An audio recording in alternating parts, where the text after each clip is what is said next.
Hectare ગાર્કિયા અને Francis મિરલ્સ એ લોકો પહેલીવાર એક જગ્યાએ સાથે મળ્યા હતા. જો કે બાર્સિલોના અને ટોક્યો વચ્ચે હજારો માઇલની દૂરીને લીધે એકબીજાના સાહિત્યથી પરિચિત તો હતા, પણ તેઓ પહેલા ક્યારેય મળ્યા નહોતા. કોઈ પરિચિત વ્યક્તિની ઓળખાણથી તેમની મૈત્રી થઈ, જે આ પુસ્તકના નિર્માણમાં પરિણમી અને જીવનભરનું સંભારણું બની ગઈ. લેખકો કહે છે કે અમે પશ્ચિમના મનોવિજ્ઞાનના વલણો વિશે વાત કરી, ખાસ કરીને લોગોથેરાપી, જે લોકોને જીવનમાં હેતુ શોધવામાં મદદ કરે છે કે મારા જીવનનો અર્થ શું છે. મુદ્દો ફક્ત લાંબા સમય સુધી જીવવાનો છે કે મારે કોઈ ઉચ્ચ હેતુની શોધ કરવાની છે. સામાન્ય રીતે બધા લોકો આવી મૂંઝવણમાં પડી જાય છે. લેખકો હવે કહી રહ્યા છે કે અમારી આ વાતચીતમાં ઇકીગાઈ, આ રહસ્યમય શબ્દ સામે આવી ગયો. આ જાપાની શબ્દ જેનો અર્થ હંમેશા વ્યસ્ત રહેવાની ખુશી એવો થાય છે, તે લોગોથેરાપી જેવો જ છે.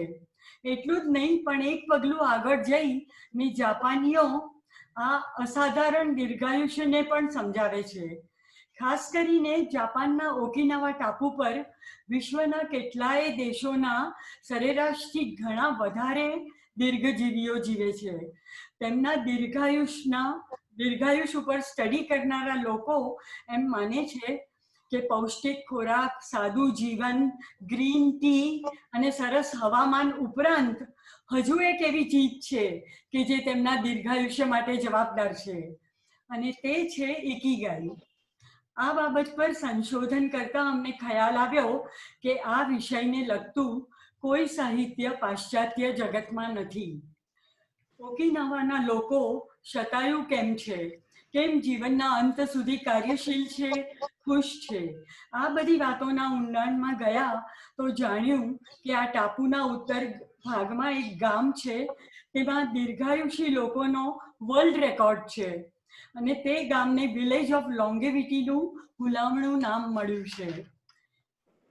અમે ત્યાં જવાનું નક્કી કર્યું. જતા વહેતા જ ત્યાંના રહેવાસીઓના મૈત્રી ભર્યા અને આનંદી સ્વભાવ જોવા મળ્યા.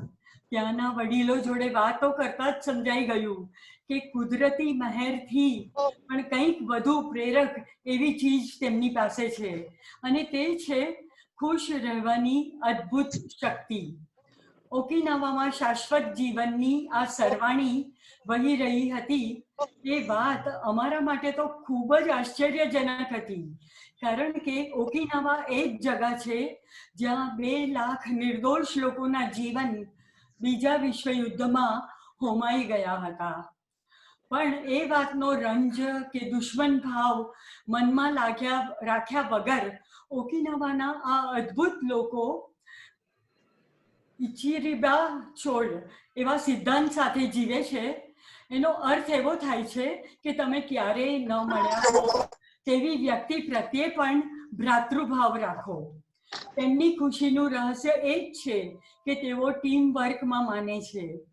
મૈત્રી ભાવ, સાદો ખોરાક, પૂરતો આરામ, નિયમિત કસરત, આ બધી વાતોથી તંદુરસ્ત રહે છે. સાથે સાથે જ હોશભેર વર્ષગાંઠ અને પાર્ટીઓ ઉજવે છે, અને જીવનના પ્રત્યેક દિવસને અપાર ખુશીથી આવકારે છે. આ તેમનો ઇકીગાઈ છે. આ પુસ્તકનો ઉદ્દેશ તમને તમારા પોતાના ઇકીગાઈને પામવાનો કિમિયો બતાવવાનો છે. જે લોકો એ કિમિયો શોધી લે છે તેઓ દીર્ઘ અને ખુશ જીવન સફરનું પૂરતું ભાથું મેળવી લે છે. અને અંતમાં લેખકો કહે છે, પ્રસ્તાવનાના અંતમાં, કે તમારી જીવન સફર સુખદાયક હો. આટલી પ્રસ્તાવના બાદ હવે આ પુસ્તકના તમામ ચેપ્ટર્સ એક પછી આપણે એક સમજીશું કે જે જીવન માટે ખૂબ જ ઉપયોગી છે. ચેપ્ટર 1. હા નીતા, સરયુબેન. હવે સરયુબેન આપણને ચેપ્ટર 1 વિશે કહેશે. જરાક આવો, આપણે જોઈશું. ચેપ્ટર 1, વૃદ્ધ થતા યુવાન રહેવાની કળા.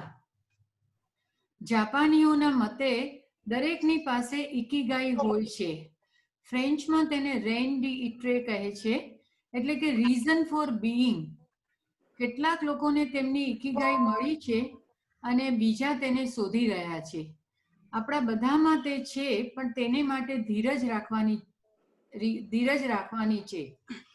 ઓકિનાવાના લોકો મુજબ આપણા ઇકીગાઈને લીધે જ આપણે સવારે ઉઠીએ છીએ. ટોપિક નિવૃત્ત ના થશો. ઇકીગાઈથી આનંદ, સંતોષ મળે છે, જીવન સાર્થક બને છે. આ પુસ્તકનો ઉદ્દેશ જાપાની ફિલસૂફીમાં ડોક્યું કરાવવાનો છે. જાપાનમાં લોકો નિવૃત્ત થયા પછી પણ સક્રિય રહે છે. એ નવાઈની વાત છે. સાચું કહીએ તો ઘણા ખરા જાપાનીઓ નિવૃત્ત જ નથી થતા. જ્યાં સુધી એમનું સ્વાસ્થ્ય સારું હોય તેઓ આનંદથી મનગમતું કામ કર્યા કરે છે. ટોપિક શાશ્વત યુવા ટાપુ. તેમનામાં સામાજિક સંગઠનની ભાવના દ્રઢ હોય છે. જાપાનમાં પૌષ્ટિક ખાધા ખોરાકી જેટલી જ આ વાત તેમના માટે મહત્વની છે. આ અદ્ભુત જાપાની લોકો વિશ્વની દીર્ઘાયુવ વસ્તીની સરખામણીમાં કેન્સર અને હૃદયરોગ વગેરેથી નથી પીડાતા. જીવન શક્તિ અને તંદુરસ્તીની બાબતમાં જાપાનીઓ મોખરે છે. હવે આપણે દુનિયાના 5 બ્લુ ઝોનની વાત કરીએ. જ્યાં સતાયુ લોકો જોવા મળે છે તે સ્થળો જાપાન, ઇટલી, કેલિફોર્નિયા, કોસ્ટારિકા અને ગ્રીસમાં આવેલા છે. આ બ્લુ ઝોનમાં લોકો કેમ સતાયું છે તે આ પુસ્તકના હવે પછીના પ્રકરણોમાં તપાસશું. અને તેમાં ખાસ કરીને જાપાનના ઓકિનાવાના વિલેજ ઓફ લોંગેવિટી વિશે જાણીશું. અહીં ખાસ જણાવીશ કે આ બ્લુ ઝોનમાંથી 3 જગાઓ આઇલેન્ડ છે જ્યાં સંશોધનો નહિવત છે અને સામાજિક એકતા અને સહાય ખૂબ જ જરૂરી છે. એકબીજાને મદદરૂપ થતું જીવતા રહેવાનું આ સ્ટ્રોંગ ઇકીગાઈ છે. પહોળું મિત્રમંડળ અને પારિવારિક સ્નેહ એ માનસિક તાણ દૂર કરે છે. મોડરેટ કસરત, વોક, ગાર્ડનિંગ વગેરે પ્રવૃત્તિઓ આ બધા ઝોનના સતાયુ લોકોમાં કોમન છે. જાપાનની બહુ જ જાણીતી કહેવત છે હારા હાચીબુ, ફિલ યોર બેલી ટુ 80%. ઓકિનાવાના લોકો આ કહેવતને અનુસરીને ભોજન બાદ સ્વીટ ડીશ નથી ખાતા. તેને લીધે ક્ષણિક આનંદને બદલે લાંબુ સ્વાસ્થ્ય મેળવી લે છે. ખોરાકને લગતા ચેપ્ટરમાં એ વિસ્તારથી સમજાવ્યું છે. પછી બીજું ટોપિક મોઆઈ એ સમાન રસ ધરાવતા લોકોનું સેલ્ફ મેડ ઇન્ફોર્મલ ગેધરિંગ છે. મુશ્કેલીના સમયે ખેડૂત ભેગા થઈને એકબીજાની સહાય કરે છે. કોમન ફંડમાંથી ડિનર, રમતગમત, જેપનીઝ ચેસ અથવા શોખ પ્રમાણે ગેટ ટુગેધર યોજે છે. આ કોમન ફંડને લીધે ઇમોશનલ અને ફાઇનાન્શિયલ સ્ટેબિલિટી મળે છે. તકલીફના સમયે ગ્રુપના સભ્યને એડવાન્સ મળી શકે છે. આમ સુરક્ષિતપણાના અનુભવને લીધે તેમની જીવાદોરી લંબાય છે. આટલું બેકગ્રાઉન્ડ આ પુસ્તકના ચેપ્ટર્સ માટે કહ્યું છે. આધુનિક જીવનશૈલીને લીધે પ્રીમેચ્યોર એજિંગના કારણો તપાસીને ઇકીગાઈ કેવી રીતે જીવનમાં ખુશી લાવે તે હવે પછીના ચેપ્ટરમાં સમજીશું. Thank you. સરસ. બહુ જ ફાઇન સરયુબેન, મજા આવી. Thank you. હવે આ બિગિનિંગ છે, હવે દર વખતે મળશે. હવે નીતા ઝવેરી સેકન્ડ ચેપ્ટર લેશે, anti ageing secrets.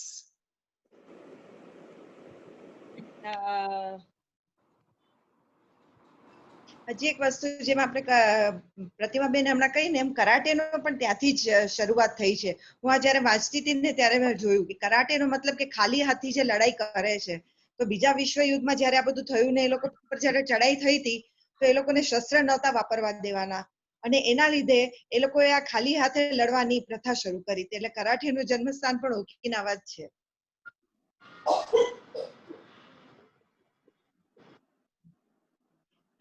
Anti ageing એટલે શું?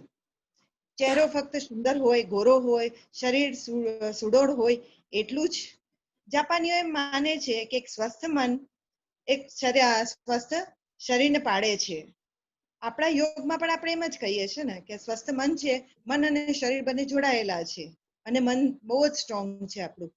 સક્રિય રહેવાથી આપણે હેલ્ધી ખાવા પ્રેરાઈએ છીએ, એક્સરસાઇઝ કરીએ છીએ તો આપણને ખબર છે કે કેટલો પસીનો પડે છે અને ખાવામાં આપણે ઘણું જ ધ્યાન રાખીએ છીએ. પછી શારીરિક કસરતની સાથે માનસિક કસરત પણ એટલી જ જરૂરી છે, કારણ કે એના લીધે જે ડિટેરિયોરેટ થતા ન્યુરોન્સ હોય છે એ પાછા રીજનરેટ થઈ જાય છે અને મગજ પણ એટલું જ કસાય છે. મગજના કસવાથી આપણું શરીર વધારે ને વધારે જુવાન રહે છે. આપણે આદતોના ગુલામ થઈ ગયા છે, એટલે જ્યારે આદતોના ગુલામ થઈ જઈએ છે તો આપણા શરીરને એ કસરત મળતી નથી. આપણે આપણા કમ્ફર્ટ ઝોનની બહાર નીકળીએ આપણે તો આપણા શરીરને, આપણા મગજને વધારે કસરત મળે છે, કારણ કે આપણે મહેનત વધારે કરવી પડે છે. પહેલી વાર કરીએ છીએ ત્યારે આપણને બહુ જ તકલીફ પડે છે. કોઈ પણ વસ્તુ નવી કરવા જઈએ છીએ આપણે તો આપણને બહુ તકલીફ પડે છે, કારણ કે આપણે કમ્ફર્ટ ઝોનની બહાર છીએ. એટલે એ આપણા મનને એકદમ સજાગ રાખે છે અને સક્રિય બનાવે છે. એટલે ગમે ત્યારે નવી નવી વસ્તુઓ કરવી જરૂરી છે. આપણે કરી જ રહ્યા છીએ, અત્યારે બધા ટ્રાય કરે છે, પણ જેટલું ઓકિનાવાના લોકો જે કરે છે કે શારીરિક પણ એ લોકો કસરતો એટલી રાખે છે, સાયકલ ચલાવી કે ગમે તે ગેમ્સ છે, આ છે તે છે, ઘણું કરે છે. એટલે એના લીધે થઈને એ લોકોને માનસિક કસરત એટલી મળે છે અને એ વધારે જુવાન રહે છે અને વધારે બુઢા લાગતા નથી.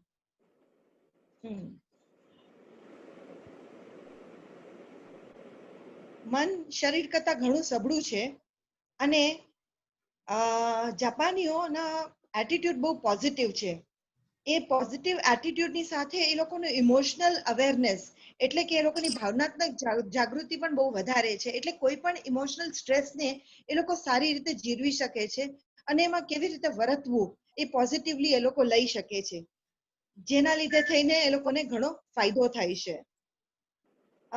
લેખક એકવાર એક ઓગીમી ગામના 100 વર્ષીય મહિલાને મળ્યા અને એ ત્યાં ગયા ત્યારે બેન ગાતા હતા, થોડું જાપાનીમાં અને થોડું એને પોતાની જે ત્યાંની ભાષા હોય, ડાયલેક્ટ હોય, એમાં ગાતા હતા કે સ્વસ્થ રહેવું અને લાંબુ જીવવું અને ઓછો ખોરાક ખાવો, વહેલા સૂવું, વહેલા ઉઠવું અને વહેલા ઉઠીને ચાલવા જવું, દરેક દિવસને શાંતિ અને ઉત્સાહપૂર્વક જીવવું, એ તમારું સ્વાસ્થ્ય અને તમારી આવરદા વધારે છે.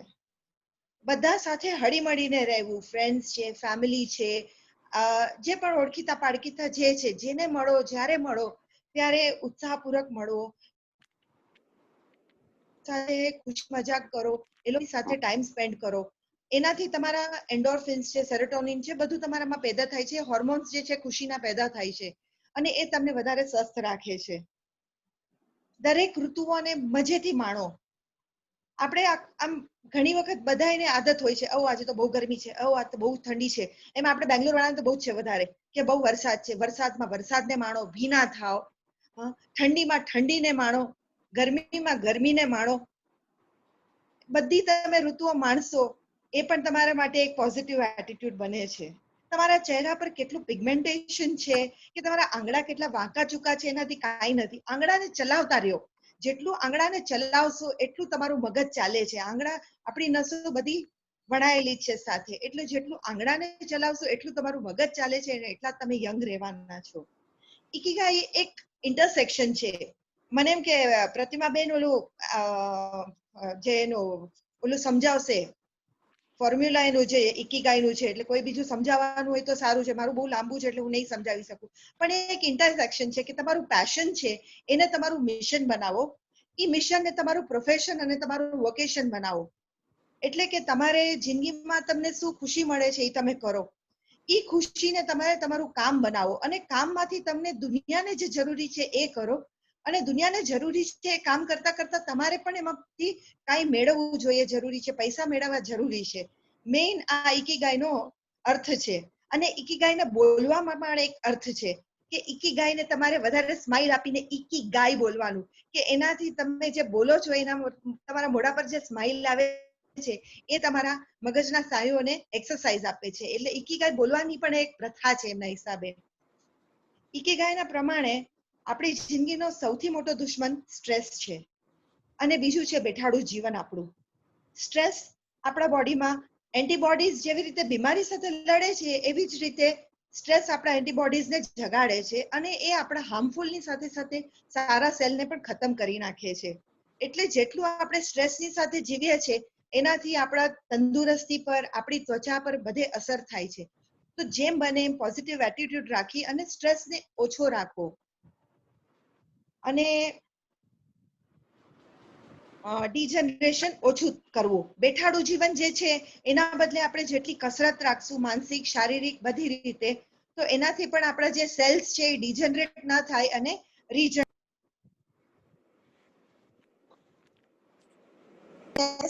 માઇન્ડફુલનેસ જરૂરી છે. સ્ટ્રેસ માટે મેડિટેશન સારું પડે છે. બેઠાડું જીવન ન રાખતા કસરત રાખીએ તો એનાથી આપણી ચામડી સારી થાય છે. એના માટે સરખી ઊંઘ જરૂરી છે. ખોરાક સારો રાખવો જરૂરી છે. વાંચન બહુ જરૂરી છે. ઊંઘ આપણે સમયસર કરશું તો આપણો મેલાનિન આપણા શરીરમાં પેદા થશે, જે આપણા ઇમ્યુન સિસ્ટમને સુધારશે. આપણને કેન્સર, અલ્ઝાઇમર્સ, ડિમેન્શિયા, ઓસ્ટિયોપોરોસિસ અને ઘણા હૃદય રોગોથી આપણને બચાવી શકશે.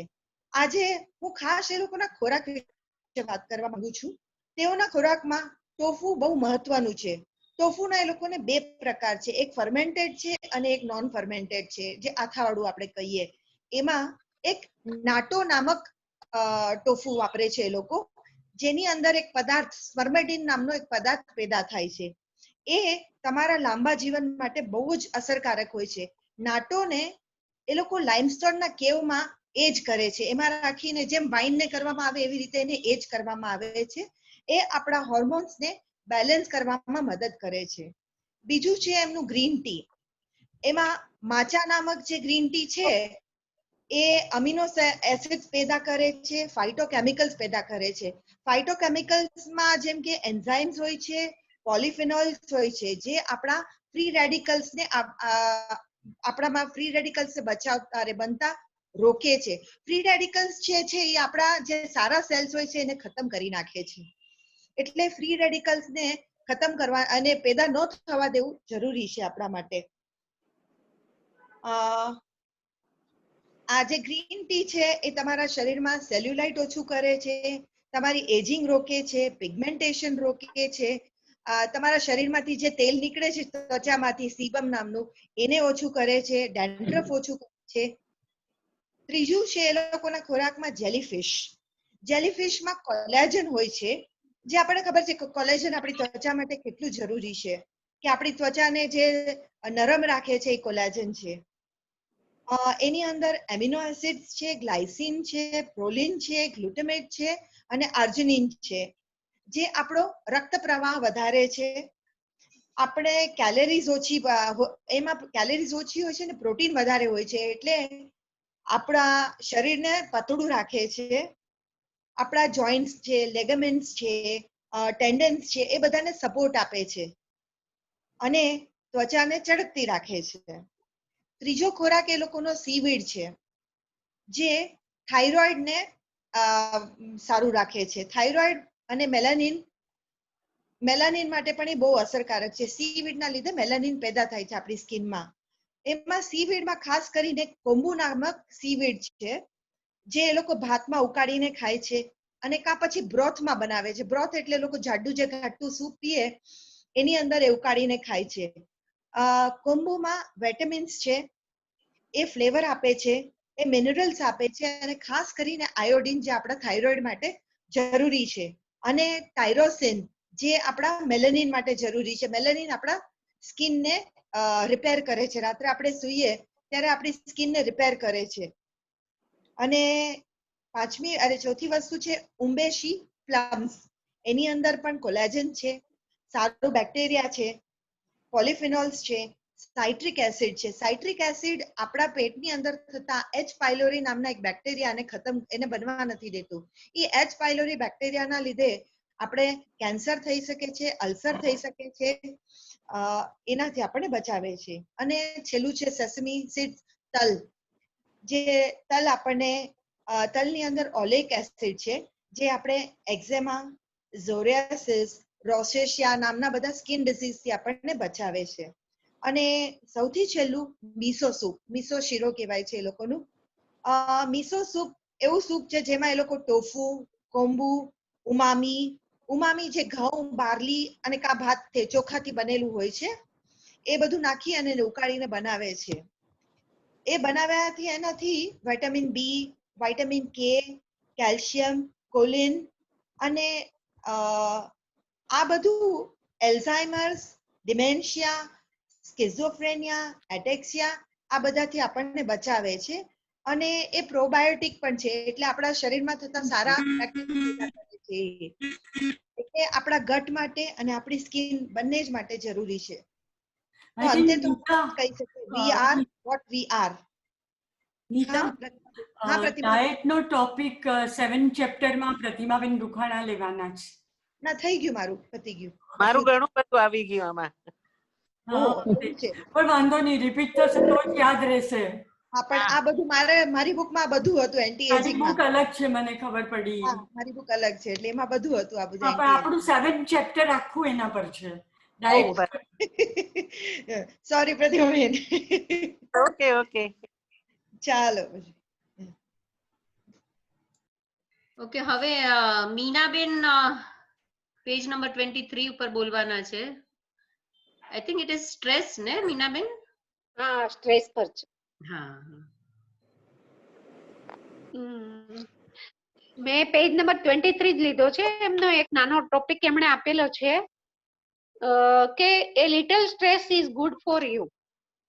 હવે આ હમણાં નીતાબેને કીધું કે સ્ટ્રેસ સારું નહીં, પણ અહીંયા પાછું એ વાત ફેરવે છે થોડી કે થોડું એમ કે નાનકડું સ્ટ્રેસ તો હોવું જ જોઈએ. તો શું કામ એના માટે એને કીધું છે કે થોડી ચિંતા સ્વાસ્થ્ય માટે સારી છે. ચિંતા આમ તો માણસની દુશ્મન છે, શારીરિક રીતે અને માનસિક રીતે, પરંતુ નાનકડી ચિંતાઓ જીવનમાં ફાયદાકારક સાબિત થાય છે. કેલિફોર્નિયાના પ્રોફેસર હાર્વર્ડ એસ ફ્રાઇડમેને 20 વર્ષ સુધી આ ઉપર સંશોધન કર્યું અને પછી એને જણાયું કે જે માણસો નાની નાની ચિંતાઓ રાખી ચેલેન્જ સ્વીકારતા હતા અને તો તેઓ તેના કાર્યમાં સફળતા હંમેશા અવશ્ય થતા હતા. અને જેઓ આરામની જિંદગી જીવતા હતા, વહેલા નિવૃત્ત થઈ જતા હતા, તેના કરતા નાની ચિંતા વાળા અને નિરંતર પ્રવૃત્ત રહેવા વાળા લાંબુ આયુષ્ય ભોગવે છે. આ એણે સંશોધન કર્યું. તેના ઉપરથી તેમણે તારણ કાઢ્યું કે નાની ચિંતાઓ સકારાત્મકતા લાવે છે. જે લોકો નાના સ્ટ્રેસ લેવલ સાથે જીવે છે તેઓ સ્વસ્થ આદતો ધરાવે છે, ઓછું ધૂમ્રપાન અને ઓછું દારૂનું સેવન કરે છે. અહીંયા એને મેઇન પોઈન્ટ આ જ આપ્યો છે કે જેઓ ચિંતા થોડીક જ રાખે છે ને એને ધૂમ્રપાનની કે દારૂ સેવનની આદત નથી હોતી. જેને સ્ટ્રેસ લેવલ વધી જાય છે એને આ બધી આદતો પડી જાય છે. પણ અહીંયા કહે છે કે નાની ચિંતાઓ રાખવી જોઈએ, એનાથી દીર્ઘાયુ બનાવે છે. આ જાણ્યા બાદ આશ્ચર્ય નહીં થાય કે ઘણા લોકોનું આયુષ્ય 100 કે 110 કે તેથી વધુ કેમ છે. આવા મોટી ઉંમરના જેટલા લોકોને અમે મળ્યા કે છે ત્યાંના ફ્રાઇડમેન કે તેઓની જીવનશૈલી નાની ચિંતાયુક્ત હતી અને વૃદ્ધ થયા ત્યાં સુધી કાર્યશીલ હતા તેઓ. બસ મારું આટલું જ છે. એટલે ટૂંકમાં આનો સાર એમ છે કે નાની નાની ચિંતા હોવી જરૂરી છે, વહેલું નિવૃત્ત નહીં થઈ જવાનું. થોડી ચિંતાઓ અને કાર્યરત છેક સુધી રહ્યો તો તમે દીર્ઘાયુ થઈ શકો. ધન્યવાદ. સરસ. સરસ, બહુ ફાઇન. Green tea ભાવના મામી લેશે સરસ. Neeta, from Lego therapy to ikigai. હા, ગ્રીન ટી પીવું છું. અરે વાહ, ગુડ ગુડ વેરી ગુડ. અમારા બધા માટે આવી જાઓ. બરોડાથી પકડાવો હવે અમને.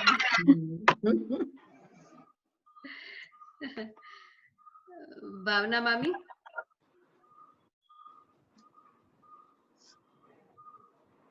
ક્યાં જતા રહ્યા ભાવના મામી?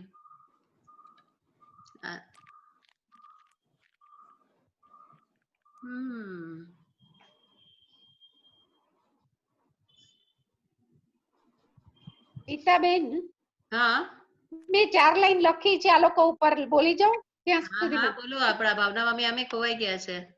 બે ફ્રેન્ડ માટે. અરે વાહ. પાસે બેઠી છે બે સાહિત્યની સખી. ઇકીગાઈ સમજાવે છે હરખી હરખી. જોયા પાસે બેઠેલા પ્રતિમા સરયું સાહિત્ય વૃંદ આ જોઈ ખૂબ હરખાયું. વાહ. સરસ સરસ. બહુ જ સરસ. નીતા હા એક બોલું હું? હા હા હા બોલો બોલો. હા. છે ને તો હેલો. બોલો વિશાખાબેન, બોલો બોલો. હા, આ છે ને તો આપણને જેવી રીતે સાહિત્ય વૃંદની મીટ છે, અમારે ગ્રંથ ગૌરવ છે, એવી રીતે એક જગ્યાએ આવી રીતે સાહિત્ય પ્રેમીનું ગ્રુપ હતું. એમાં ટોપિક આપ્યું કે વોટ ઇઝ આનંદમ પરમ સુખમ એટલે શું?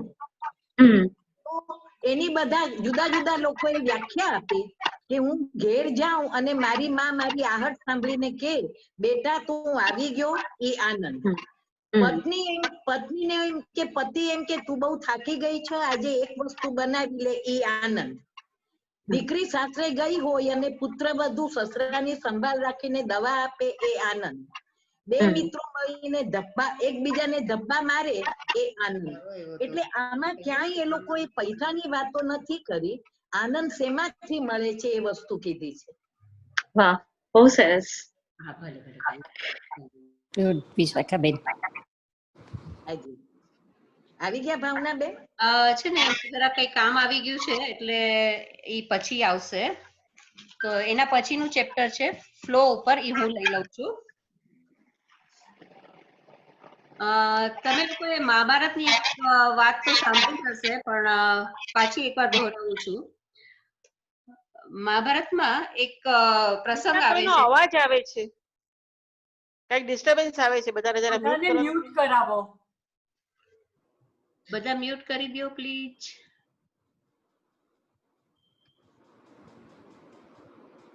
મહાભારતમાં એક પ્રસંગ છે કે જ્યારે અર્જુન અને એના મિત્રો બાળ વિદ્યા શીખવા માટે દ્રોણાચાર્ય પાસે જાય છે, ત્યારે આચાર્ય તેમને કહે છે કે હું પહેલા તમારી પરીક્ષા લઈશ, અને બધાને હાથમાં તીર ખામટા આપી અને ઝાડ પર બેઠેલું પક્ષી તરફ નિશાન તાકવાનું કહે છે.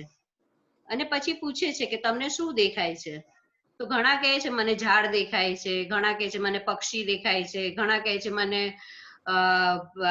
ઝાડ ઉપર જે ફૂલ ને ફળ છે ઈ બધું દેખાય છે. પણ જ્યારે અર્જુનને પૂછવામાં આવે છે કે તને શું દેખાય છે, ત્યારે અર્જુન કહે છે કે મને ફક્ત પક્ષીની આંખો દેખાય છે. ત્યારે દ્રોણાચાર્ય અર્જુનને શિષ્ય તરીકે પસંદ કરે છે, અને તો જ એ લક્ષ્યને પુરવાર કરી અર્જુન નિષ્ણાંત બાળાવીર બને છે. લેખક આ પુસ્તકમાં કહે છે તમારે લક્ષ્ય અને તે લક્ષ્ય સુધી પહોંચવાના પ્રવાહ ફ્લો ખૂબ જ મહત્વનો ભાગ ભજવે છે. તમારી રોજબરોજની પ્રવૃત્તિમાં પણ એક પ્રવાહ હશે તો તમે તમારું શિખર સર કરી લેશો.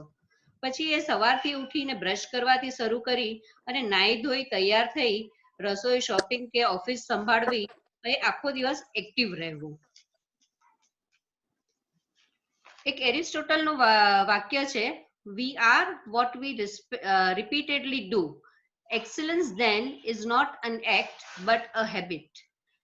એટલે કે જીવનમાં આપણે એકની એક વસ્તુ વારંવાર કરતા રહીએ પછી એ કૃત્ય ન રહેતા આપણી આદત બની જાય છે અને એમાં શ્રેષ્ઠ બની જઈએ છીએ.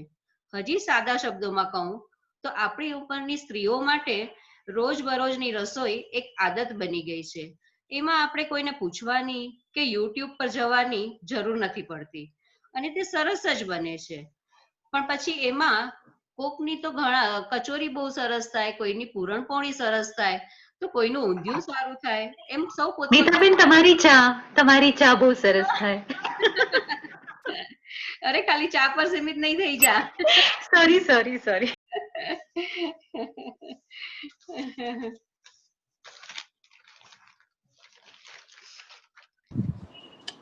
આપણા વિચારોનો પ્રવાહ એટલે કોઈ પ્રવૃત્તિમાં આપણે મગ્ન બની ગયા હોઈએ તો તેમાં આપણને ખૂબ જ આનંદ મળે છે. જેમ કે કોઈ આપણી મનગમતી સિરિયલ આવતી હોય તો આપણે એક ચિત્ત બેસીને જોતા રહીએ છીએ. જ્યારે બીજી બાજુ કોઈ કથા કે બોરિંગ સભામાં બેઠા હોઈએ તો આપણને આપણું ધ્યાન કેન્દ્રિત નથી કરી શકતા. મનમાં એટલા બધા સામટા વિચારો આવતા હોય છે કે આપણે કથામાં બેઠા છીએ પણ મહારાજ શું બોલે છે એનું જરાય સરખું ધ્યાન નથી રહેતું. હવે તમને એમ લાગતું હોય કે તમારે કોઈ પ્રવૃત્તિ કરતી વખતે ધ્યાન કેન્દ્રિત નથી થતું કે પ્રવાહ નથી મળતો, તો એની થોડીક ટેકનિક્સ બતાવી છે કે તમારે કાર્ય શું કરવું છે પેલા એ નક્કી કરો, પછી એ કાર્ય તમે કેવી રીતે કરશો એ નક્કી કરો, પછી તમારી કેપેસિટી શું છે, પછી તમારે એ કેપેસિટી તમારે કાર્ય કરવાના જરૂરી પડકારો શું છે, એમાં તકલીફો શું આવશે એનો વિચાર કરો, પછી પડકારો સામે કુશળતાથી બહાર કેવી રીતે આવશો એ વિચારો, અને આ પડકારને વિક્ષેપ વગર એટલે કે ખલેલ વગર કેવી રીતે અચીવ કરશો તે વિચારો. લેખકે આ બધાને પડાવને પામવા માટે 3 ટેકનિક અપનાવી છે. એમાં પહેલી છે થોડું મુશ્કેલ કાર્ય પસંદ કરો. જેમ કે રોજબરોજના કાર્યમાં તમને ઉદાસીનતા લાગશે, પણ તમારી ક્ષમતાથી થોડું વધુ ઉત્કૃષ્ટ કાર્ય હોય તો તમને એ પડકારરૂપ લાગશે, પણ પછી એમ બી નહીં વિચારતા કે બહુ અઘરું ટાસ્ક બી નહીં લઈ લેવાનું. દાખલા તરીકે આપણે ડાન્સ લઈએ, ગરબા તો આપણને બધાને આવડતા જ હશે, પણ આપણે કોઈ પાર્ટીમાં જઈએ અને ત્યાં તમને બોલિવૂડ ડાન્સ ચાલતો હોય તો તમને જરૂર મન થશે કે આ તો મારે બી શીખવું જોઈએ,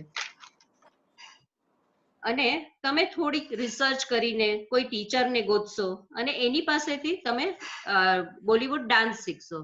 એ શીખ્યા પછી તમારામાં કોન્ફિડન્સ આવશે. પણ હા, સાથે એ પણ છે કે ડાયરેક્ટલી તમે જો બેલે ડાન્સ પર નજર કરો અને તમે વિચારો કે મારે બેલે ડાન્સ શીખવું છે, તો એ આપણી એજ પ્રમાણે થોડું અઘરું છે. તો આપણને એ સાવ ડાન્સનો વિચાર જ પડતો મૂકી દેવાનું મન થશે. એટલે કે આપણી કેપેસિટીનો વિચાર કરીને પછી જ કાર્ય નક્કી કરો. બીજું છે સ્પષ્ટ નક્કર ઉદ્દેશો. તમારું લક્ષ્ય ક્લિયર હોવું જોઈએ, નહીં તો દરિયામાં આપણે ઝંપલાવીએ પણ ખબર જ ન હોય કે તમારે ક્યાં પહોંચવું છે. તમારી પાસે લક્ષ્ય હશે તો એ લક્ષ્ય સુધી પહોંચવાના રસ્તા તમે જરૂર ખોળી શકશો. જેમ કે ગૂગલ મેપ તમારી પાસે છે, તેમાં તમારે ક્યાંથી ક્યાં જવું છે એ બંને ડેસ્ટિનેશન નાખશો તો જ એ તમને રસ્તો બતાવશે, નહીં તો એની પાસે તો આખા બેંગ્લોરના એટલે અથવા તો આખા ઇન્ડિયાના રસ્તા અને નકશાઓ છે, પણ લક્ષ્ય વગરનું એ બધું જ નકામું. અને ત્રીજું છે એક જ કાર્ય પર ધ્યાન કેન્દ્રિત કરવું, જે આજના ટેકનોલોજીના યુગમાં સૌથી અઘરું છે. એક ઉદાહરણ આપી સમજાવું તો આપણા હાથમાં ફોન હોય, વોટ્સએપ જોતા હોઈએ, એમાં એક વિડીયો આવે એટલે આપણે યુટ્યુબ ઉપર જઈએ અને વિડીયો જોવા માંડીએ. એટલી વારમાં ઉપરથી એક ઈમેલનું નોટિફિકેશન આવે, આપણે ઈમેલ ખોલીએ અને એમાં એનો જવાબ આપવો જરૂરી હોય એટલે ઈમેલનો જવાબ આપવા માંડીએ. ત્યાં તો વળી ફેસબુકનું નોટિફિકેશન આવે કે તમારી ફ્રેન્ડનો આજે બર્થડે છે, એટલે તમે વળી ફેસબુક ખોલો અને એના ઉપર તમે વિશ કરવા જાઓ, અને ત્યાં તો બાજુમાં અલાર્મ વાગે, આજે તમારો ડોક્ટરની 4 વાગ્યાની અપોઇન્ટમેન્ટ છે, તો બધું બાજુ પર મૂકી અને તમે ફટાફટ તૈયાર થઈ અને ભાગાભાગ કરતા દોડવા માંડો. આપણને ઘણી વાર થાય કે 2-3 કામ સાથે કરી શકશું, પણ એમ નથી બનતું. એમ કરવા જતા આપણી ગુજરાતીની કહેવત મુજબ બાવાના તો બેય બગડ્યા એના જેવું થાય. અને આપણે હજુ જોઈએ કે આપણે કમ્પ્યુટર પણ નથી, કમ્પ્યુટરમાં થઈ શકે કે ભાઈ 2-3 એપ્સ એક સાથે તમે ખોલી લ્યો તો 1 મિનિટ પછી રહીને જુઓ તો બધું ડાઉનલોડ થઈ ગયું હોય. એટલે કે એટ અ ટાઈમ આપણા હાથમાં એક જ કાર્ય હોય તો એના પર જ કોન્સન્ટ્રેટ કરી અને એના જ પ્રવાહને ટાર્ગેટ કરી અને ખૂબ જ કુશળતાપૂર્વક પાર પાડી શકાય છે.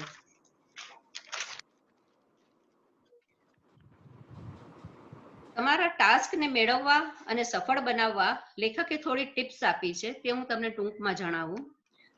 સવારે અને રાત્રે તમે ઉઠો એના 1 કલાક પહેલા તમે ઉઠો એના 1 કલાક પછી અને તમે સૂવો એના 1 કલાક પહેલા ટીવીની અથવા મોબાઈલની એક પણ સ્ક્રીન તરફ ના જુઓ. તમારા કાર્ય શરૂ કરો એના પછી ફોનને ના અડો. એટલે કે તમારો કોઈ ટાર્ગેટ તમારા મગજમાં આવ્યો છે કે આ કરવું છે તમારે, તો એના પછી ફોનને હાથ ન લગાડો, કારણ કે એ બહુ ડિસ્ટ્રેક્ટ કરે છે. અઠવાડિયામાં 1 વાર કે દિવસમાં 1 કલાક ટેકનોલોજીનો ફાસ્ટિંગ રાખો. એટલે કે ફોન કે કમ્પ્યુટર નહીં વાપરવાનું, એ જે બહુ મુશ્કેલ છે. અને જ્યારે ઉપવાસ હોય ત્યારે ખુલ્લામાં ગાર્ડનમાં કે દરિયા કિનારે કે નદી કિનારે જવાનું રાખો, જ્યાં કુદરત સાથે તાદાત્મ્ય સાધી શકો. તમારા વોટ્સએપ જોવાનું અને એના જવાબ આપવાનું દિવસમાં 2 થી 3 વાર જ સીમિત રાખો, જે પણ બહુ મુશ્કેલ છે. 1 કલાકમાં કાર્ય કરી લીધા પછી 10 મિનિટનો બ્રેક લો. એમ કરવાથી કાર્ય કરવાની ક્ષમતા વધે છે. કોઈ પણ નવું કાર્ય હાથમાં લેતા પહેલા કોઈ શ્લોક કે સ્તુતિથી શરૂ કરો. તમારા કામ માટે શાંત જગ્યા પસંદ કરો, જ્યાં બેસીને તમે કોન્સન્ટ્રેટ કરી તમારું કાર્ય નિર્વિઘ્ને પૂરું કરી શકો. તમારા કાર્યને અનુક્રમ આપો. જેમ કે તમે કોઈ રેસીપી બનાવવાનું નક્કી કરો છો, તો પહેલા બધી સામગ્રી ભેગી કરો, રીત વાંચી લો, પછી પ્રિપરેશન કરી લો, એટલે કે કઈ મિક્સીમાં વાટવાનું કરવાનું હોય તો ઈ કરી લો, અને પછી તમારી રીત ચાલુ કરો. પણ જો હવે વઘાર મૂક્યા પછી કાંદો શોધવા જાઓ તો એ તો બની ના શકે. અને એક બહુ મોસ્ટ ઇમ્પોર્ટન્ટ વસ્તુ છે કે વર્તમાનમાં રહો. તમારું કાર્ય ચાલતું હોય તો શરીર તમારું એ તરફ હોય, પણ મન ક્યાંય બીજે ભટકતું હોય તો એ કામમાં ભલીવાર ના હોય. એટલે તમારા મનને વારંવાર ટોકીને વર્તમાનમાં લાવો. એના માટે મેડિટેશન ખૂબ જ જરૂરી છે. મગજને શાંત કરવું. આપણા મગજમાં આવતા જુદા જુદા પ્રવાહને શાંત કરી એક જ કાર્યમાં જોડવા. સીધા ટટ્ટાર બેસી તમારા શ્વાસને જુઓ. શ્વાસ અંદર લો છો અને શ્વાસ બહાર કાઢો છો. ફક્ત એને નિહાળો. થોડીવાર એમ કરવાથી તમારું મન શાંત થશે અને તમને તમારા કાર્ય કરવાની એનર્જી મળશે. મેડિટેશન એ ફક્ત મનની શાંતિ માટે કે નિર્વાણ કે સમાધિ માટે નથી, પરંતુ એનાથી વધુ મહત્વનું છે આપણા જીવનની મુસાફરી માટે અવરોધ વગર એક જ પ્રવાહમાં શાંત સ્વરૂપે આગળ ધપવું. Thank you. સરસ. બહુ સરસ નીતા. ખૂબ સરસ નીતાબેન, સરસ હતું. Thank you. હવે રાજશ્રી લેશે 5th ચેપ્ટર. ચાલુ કરું. હા, માસ્ટર્સ ઓફ લોન્જિવિટી. એકચ્યુઅલી આ ચેપ્ટરમાં ખાલી બધા દ્રષ્ટાંતો છે, થોડાક જણાના ઇન્ટરવ્યુ આપેલા છે, બીજું કોઈ સલાહ સૂચન અને ઉપદેશ નથી આપેલા. કોન્નિચિવા એટલે કે હેલો ઇન જાપાનીઝ. કોન્નિચિવા. આ ચેપ્ટર અમુક શતાયુના સાક્ષાત્કાર છે, જેમાં મિસાઓબેન એમ કહે છે કે ખાવું અને સૂવું એ 2 જ કામ કરો તો વધારે જીવશો. અને મારિયાબેનને હજી બિચારાને જીવવું હતું, પણ એમને થઈ ગયો નિમોનિયા, એમાં ટપકી ગયા. બાકી બેનને નાચવું અને ગાવું બહુ જ ગમતું હતું અને તેઓ શાકાહારી હતા. એક બીજા બેન છે, એની વાત જરા સાંભળો. ઈ કહે છે કે હું મારું નામ નથી કહેવા માંગતી, કેમ કે થોડીક શતાબ્દી પહેલા શેક્સપિયર કાકા એમ કહી ગયા હતા કે નામમાં શું બળ્યું છે. નામ છોડો અને વાત સાંભળો.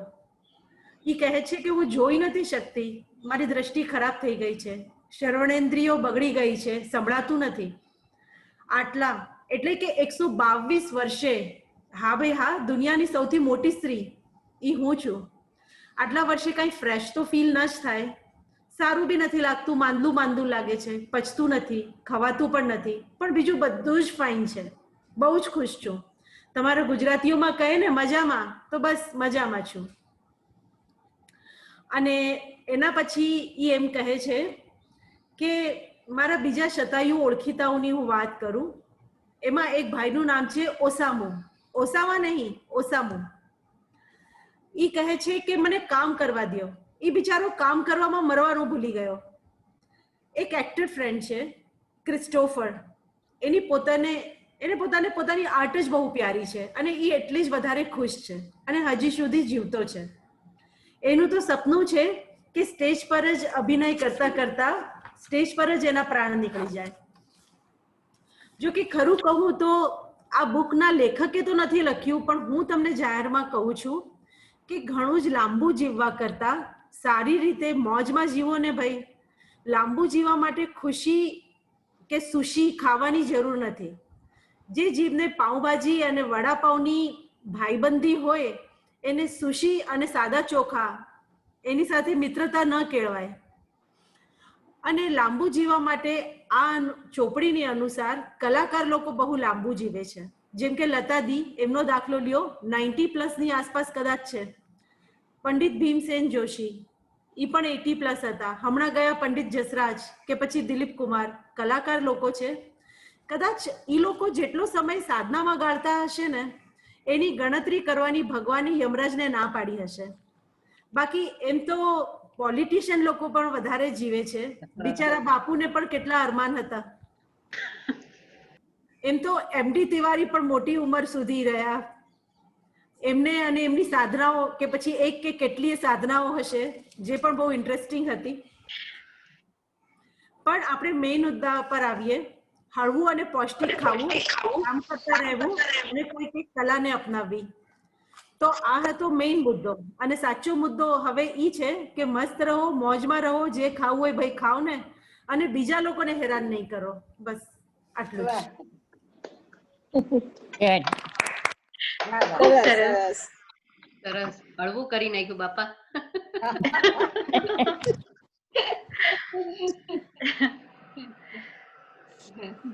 હવે કોણ છે નેક્સ્ટ? શીતલ. હા હા હા, ચેપ્ટર 6. ભાઈ તમારા તો- દર્શન દ્યો હો ભાઈ, આમ નામ મજા નથી આવતી. મેં ઓન કર્યું છે ને વિડીયો? ના નથી નથી આવતું. આવતું? ના. શું વાત છે? ઓકે, હા હવે આવ્યા. આવે ને? હાશ, ઓલા તો એસ જો થાકી ગઈ હતી હું. રાજશ્રીબેને કીધું ને કે સાધના કરવાની, તો હું છે ને એમને સાંભળવાની સાધના કરતી હતી, વિડીયો ઓન કરવાનું ભૂલી ગઈ હતી. તો ચેપ્ટર 6 આ લોકોનું છે, Japanese philosophy four long life connect two nature, એટલે પ્રકૃતિ સાથે જોડાઈને રહો. તો એમાં બહુ સરસ એમણે લખેલું છે કે બધા જેપનીઝ લોકોના ઘરમાં કિચન ગાર્ડન હોય છે.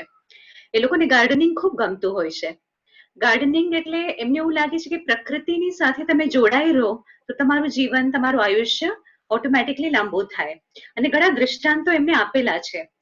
પણ મેં એ રીતે વિચાર્યું કે આપણે જ્યારે પ્રકૃતિને જોડાવાની વાત કીધી છે એમણે, તો મેં પ્રકૃતિને સ્થૂળ અને સૂક્ષ્મ બે રૂપે લેવાનો અહીંયા પ્રયાસ કર્યો છે. અને મેં થોડીક લિબર્ટી એમ લીધી છે કે આપણું જે સનાતન સંસ્કૃતિમાં જે પ્રકૃતિની વાત છે ને, એ થોડીક મેં અહીંયા જોડવાની કોશિશ કરી છે. તો ઇઝ ઇટ ઓકે કે હું આમાં આ પણ લઈ શકું? Super super. ઓકે, તો સનાતન સંસ્કૃતિમાં કે છે સ્થૂળ અને સૂક્ષ્મ રૂપમાં પુરુષ અને પ્રકૃતિની વાત છે. તો અગર આપણે સ્થૂળ રૂપે લઈએ તો પ્રકૃતિ એટલે પૃથ્વી પર દેખાવાળી બધી સુંદર વસ્તુઓ, હરીભરી વસુંધરા. હું થોડું હિન્દીમાં લખ્યું છે, ચાલશે? ओके, सो स्थूल रूप से देखा जाए तो प्रकृति यानी पृथ्वी पर दिखने वाली सुंदर प्राकृतिक परिवेश, हरी भरी वसुंधरा, नीला गगन, झरने, पेड़ पौधे, प्राणी जगत, वनस्पति जगत. सूक्ष्म रूप से देखें तो जीवन दर्शन से जुड़ी है प्रकृति. सांख्य दर्शन में सनातन संस्कृति में पुरुष और प्रकृति का वर्णन है. पुरुष वह तत्व जो परिवर्तित नहीं होता और प्रकृति जो सदा परिवर्तित होती रहती है.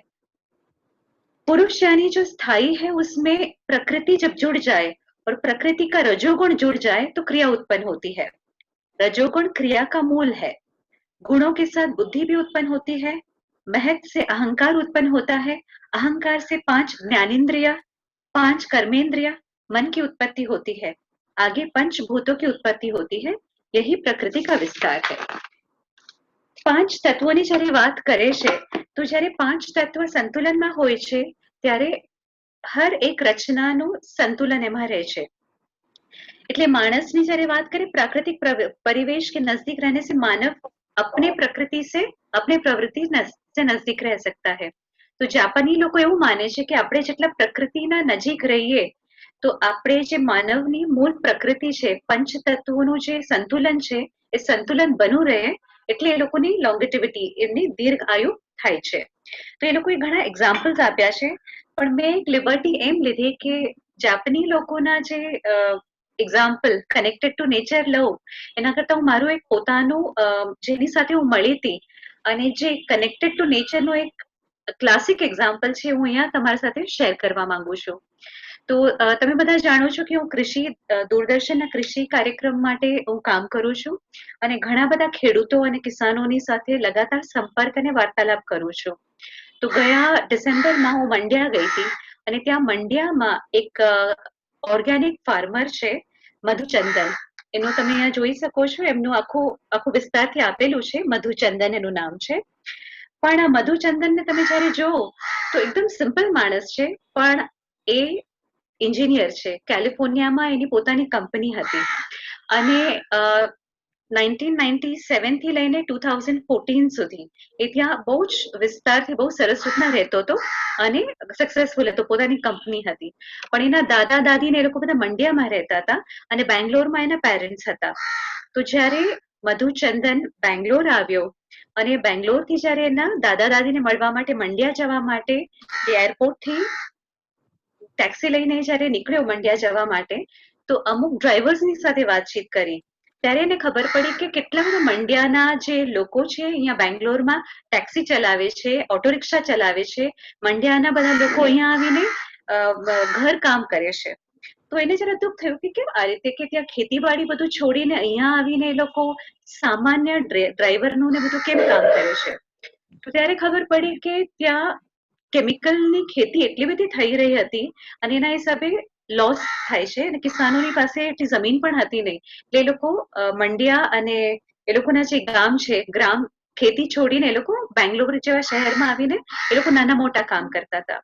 તો એને 2015માં વિચાર કર્યો કે મને કેલિફોર્નિયા નહીં જોઈએ, મને એન્જિનિયરિંગ કોર્પોરેટ જગતનું કામ નહીં જોવે, અને મંડ્યામાં આવ્યો અને એને ઓર્ગેનિક મંડ્યા કરીને એક શરૂઆત કરી આખું.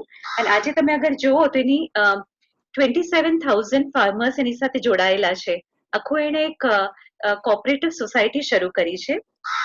આ મેં કહાની એટલે કીધી કે એની સાથે જ્યારે મેં વાતચીત કરી તો એણે મને શું કીધું કે તમે તમારા મૂળ પ્રકૃતિથી, તમારા જે મૂળ જ્યાંથી તમે ઉત્પન્ન થયા છો, પેદા થયા છો, એનાથી તમે જેટલા દૂર જશો એટલો સ્ટ્રેસ સ્ટ્રેન બહુ વધશે. તમને સક્સેસ તો મળી જશે પણ સંતોષ અને જે આપણે જેના માટે આપણે જન્મ લીધો હોય એ લક્ષ્યની ઉત્પત્તિ તમને નહીં મળે. એટલે એને 2015માં મંડ્યામાં આવીને એને જે શરૂઆત કરી, it is called connect two nature. એનો આખું જે લોગો છે કનેક્ટ ટુ નેચર, અને એને જેટલા પણ કિસાન છે એ લોકોના માટે કોઓપરેટિવ સોસાયટી તૈયાર કરી છે. અને ધીરે ધીરે 2020ની વાત કરીએ તો 27,000 નાના મોટા ખેડૂત એની સાથે જોડાયેલા છે. અને આજે એને એક અભિયાન શરૂ કર્યો છે કે ઓર્ગેનિક મંડ્યા, કે ત્યાં રાસાયણિક એટલે કેમિકલ્સ, પેસ્ટિસાઇડ, ફંગીસાઇડ કાંઈ યુઝ નહીં કરે, ઓર્ગેનિક ખેતી કરશે. અને જેટલા ખેડૂત છે, જેટલા પણ કિસાન છે એ લોકોના માટે કનેક્ટ ટુ નેચર અભિયાન કરશે અને ઓર્ગેનિક વસ્તુ પેદા કરશે. એટલે આ ઉદાહરણ ખાલી એના માટે હતું કે કનેક્ટ ટુ નેચર જ્યારે કરીએ તો ખાવાની વસ્તુઓ અને જીવનશૈલી એમાં શુદ્ધતા આવશે અને ultimate purpose of life is achieved. તો એ જે જાપની લોકો કે છે અહીંયા પણ આપણે જોવા મળે છે અહીંયા ક્લોઝર ટુ અસ. બહુ જ સરસ. પ્રકૃતિને બહુ જ સારી રીતે વણી લીધું. અને બસ લાસ્ટ બે જ વસ્તુ છે કે પ્રકૃતિની વાત આપણે જયારે કરીએ, આપણા લોકો પણ જયારે આપણે કે હોલિડે પર જવું છે તો આપણે વિચારીએ કે હિલ સ્ટેશન પર જઈએ કાં તો બીચ પર જઈએ જ્યાં પ્રકૃતિ હોય, જે આપણે આ જે સંસાધનોથી વોટ્સઅપ ને બધાથી દૂર જઈને આપણે પ્રાકૃતિક પરિવેશમાં. અને પહેલાના ઋષિ મુનિઓ પણ જયારે હતા એ લોકોને સાધના કરવી હોતી હતી તો એ ગુફાઓમાં કે પહાડોમાં જઈને કરતા હતા, કારણ કે પ્રકૃતિથી કનેક્ટ કરીએ તો પોતાના મૂળ સ્વરૂપે પામી શકે છે. સરસ. બહુ સરસ. અને પ્રકૃતિ સાથે જોડાયેલી હતી શીતલ પાછળ હા બોલો મીનાબેન. આઈ નો મારા બધા આવી ગયા છે. હું જયારે ચા પીવા બેસું તે લોકોને બ્રેડ આપવાની હોય એટલે બધા બેઠા છે અહીંયા. પ્રકૃતિ આપણી સાથે જોડાઈ ગઈ. પ્રકૃતિ અને પછી કોઈ મહેમાન બી આવશે શીતલ. આઈ નો. એમને હું ગ્રીન ટી આપીશ મહેમાનને. બરાબર.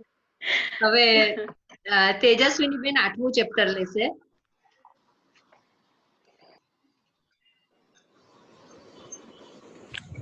Nita, she's telling you to unmute her. પ્રતિમાબેન રૂખાણા. ઓ અચ્છા, ઓ સોરી. પ્રતિમાબેન રૂખાણા 8મું ચેપ્ટર લેશે ને? હા. પ્રતિમાબેન તમારે unmute થવું પડશે. પ્રતિમાબેન રૂખાણા 7મું ડાયટનું ચેપ્ટર લેશે, પછી મારું 8મું. અચ્છા. હા, રાઈટ. હા. મારું 7મું ચેપ્ટર છે, વિશ્વમાં સૌથી લાંબા સમય સુધી જીવતા લોકો શું પીતા હોય છે અને શું ખાતા હોય છે, ઈ સબ્જેક્ટ છે. આમાં WHO પ્રમાણે જાપાનીઓનું આયુષ્ય વિશ્વમાં સૌથી વધુ છે. પુરુષો માટે 85 અને સ્ત્રીઓ માટે 87. આમાં પણ 100 વર્ષની વયવાળાનું પ્રમાણ આખા વિશ્વમાં થી જાપાનમાં સૌથી વધારે છે. 2016ની ગણતરી પ્રમાણે હર 10 લાખ લોકો પર 100 વર્ષથી પણ વધુ આયુષ્ય વાળા 520 લોકો જાપાનમાં હતા. જાપાનમાં આયુષ્યનું પ્રમાણ વિશ્વમાં સૌથી વધુ છે. એમાં પણ ઓકિનાવા પ્રાંતના લોકોનું આયુષ્ય સૌથી વધારે છે. ઓકિનાવા જાપાનનું એક એવું ક્ષેત્ર છે જે બીજા વિશ્વ યુદ્ધથી સૌથી વધારે અસરગ્રસ્ત બન્યું હતું. યુદ્ધના મેદાન પર તો ફક્ત લડાઈ નથી હોતી, ભૂખ પણ હોય છે અને ઘણી જ વસ્તુઓનો અભાવ પણ હોય છે. એકવાર યુદ્ધ સમાપ્ત થયા પછી 1940 અને 1950ના દાયકામાં સરેરાશ આયુષ્ય વધુ ન હતું, પણ ઓકિનાવાના લોકો વિનાશમાંથી ઊભા થયા અને જાપાનના સૌથી વધુ સમય સુધી જીવનારા નાગરિકો તરીકે બન્યા. ઓકિનાવાના લાંબા જીવનના રહસ્યો શું છે? એમના નિષ્ણાતો જણાવે છે કે ઓકિનાવા જાપાનનો એકમાત્ર પ્રાંત છે જે ટ્રેન વગરનો છે. એટલે રહેવાસીઓએ ચાલવાનું અથવા સાયકલિંગ કરવું કમ્પલસરી છે. સરકારની ભલામણ છે કે દરરોજ 10 ગ્રામથી ઓછું મીઠું ખાવું, જેનું અહીં ચુસ્ત રીતે પાલન કરવામાં આવે છે. ઓકિનાવાનો ચમત્કારિક ડાયટ શું છે એ હવે આપણે જોઈએ. અહીં હૃદય રોગથી મરનારા લોકો જાપાનમાં સૌથી ઓછા છે. ફાસ્ટ ફૂડ તો બિલકુલ નથી. રોજ ઓછામાં ઓછા 7 પ્રકારના ફળો અને શાકભાજી એ લોકો ખાય છે. તમારા ટેબલ પર પૂરતી વિવિધતા છે કે કેમ એ તપાસવાનો સૌથી સહેલો રસ્તો એ છે કે તમે મેઘધનુષ્ય ખાઈ રહ્યા છો. એટલે મેઘધનુષના 7 રંગોનું મિશ્રણ આપણા આહારમાં હોવું જરૂરી છે. લાલ કેપ્સિકમ, ગાજર, પાલક, કોબી ફ્લાવર અને રીંગણા. શાકભાજીમાં બટેટા, લીંબુ, ટોફુ, સોયાબીનના બીજા ઉત્પાદનો તેમના આહારનો મુખ્ય ભાગ છે.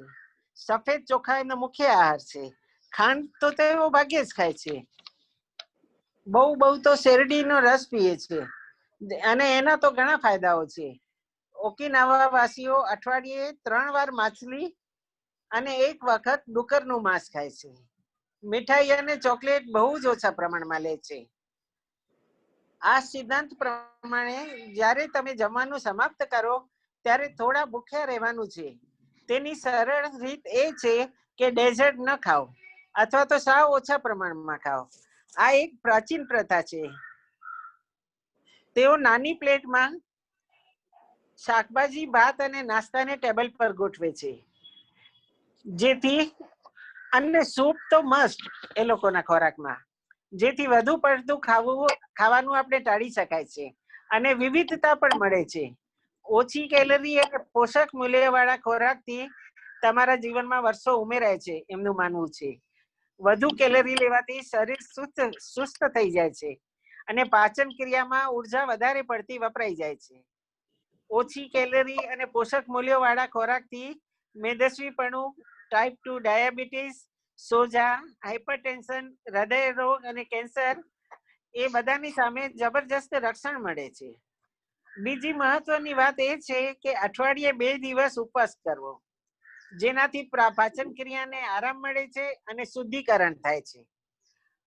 ટોફુ, ગાજર, કોબી, કાંદા, સોયા સ્પ્રાઉટ, સોયાબીનની બીજી વાનગીઓ, sweet potato, capsicum, jasmine T, વગેરે ઓકિનાવાના લોકો માટેની એન્ટીઓક્સિડન્ટ મેળવવાની ગુરુચાવી છે. મિક્સ ઓફ ગ્રીન ટી અને જાસ્મિનના ફૂલો વડે બનાવેલી ચા લોહીમાંથી કોલેસ્ટ્રોલ લેવલ ઓછું કરે છે, ઇમ્યુન સિસ્ટમને પણ મજબૂત કરે છે અને સ્ટ્રેસ ઘટાડે છે. અને એમના ખોરાકમાં રોજિંદા ખોરાકમાં હોય છે. ગ્રેપ ફ્રૂટ, ઓરેન્જ, લેમન અને લોકલ ફ્રૂટ સિકુવાસા આ બધા સાઇટ્રિક ફ્રૂટ્સ તેઓ વધારે લે છે. ગળ્યા ફ્રૂટોને અવોઇડ કરે છે. Thank you.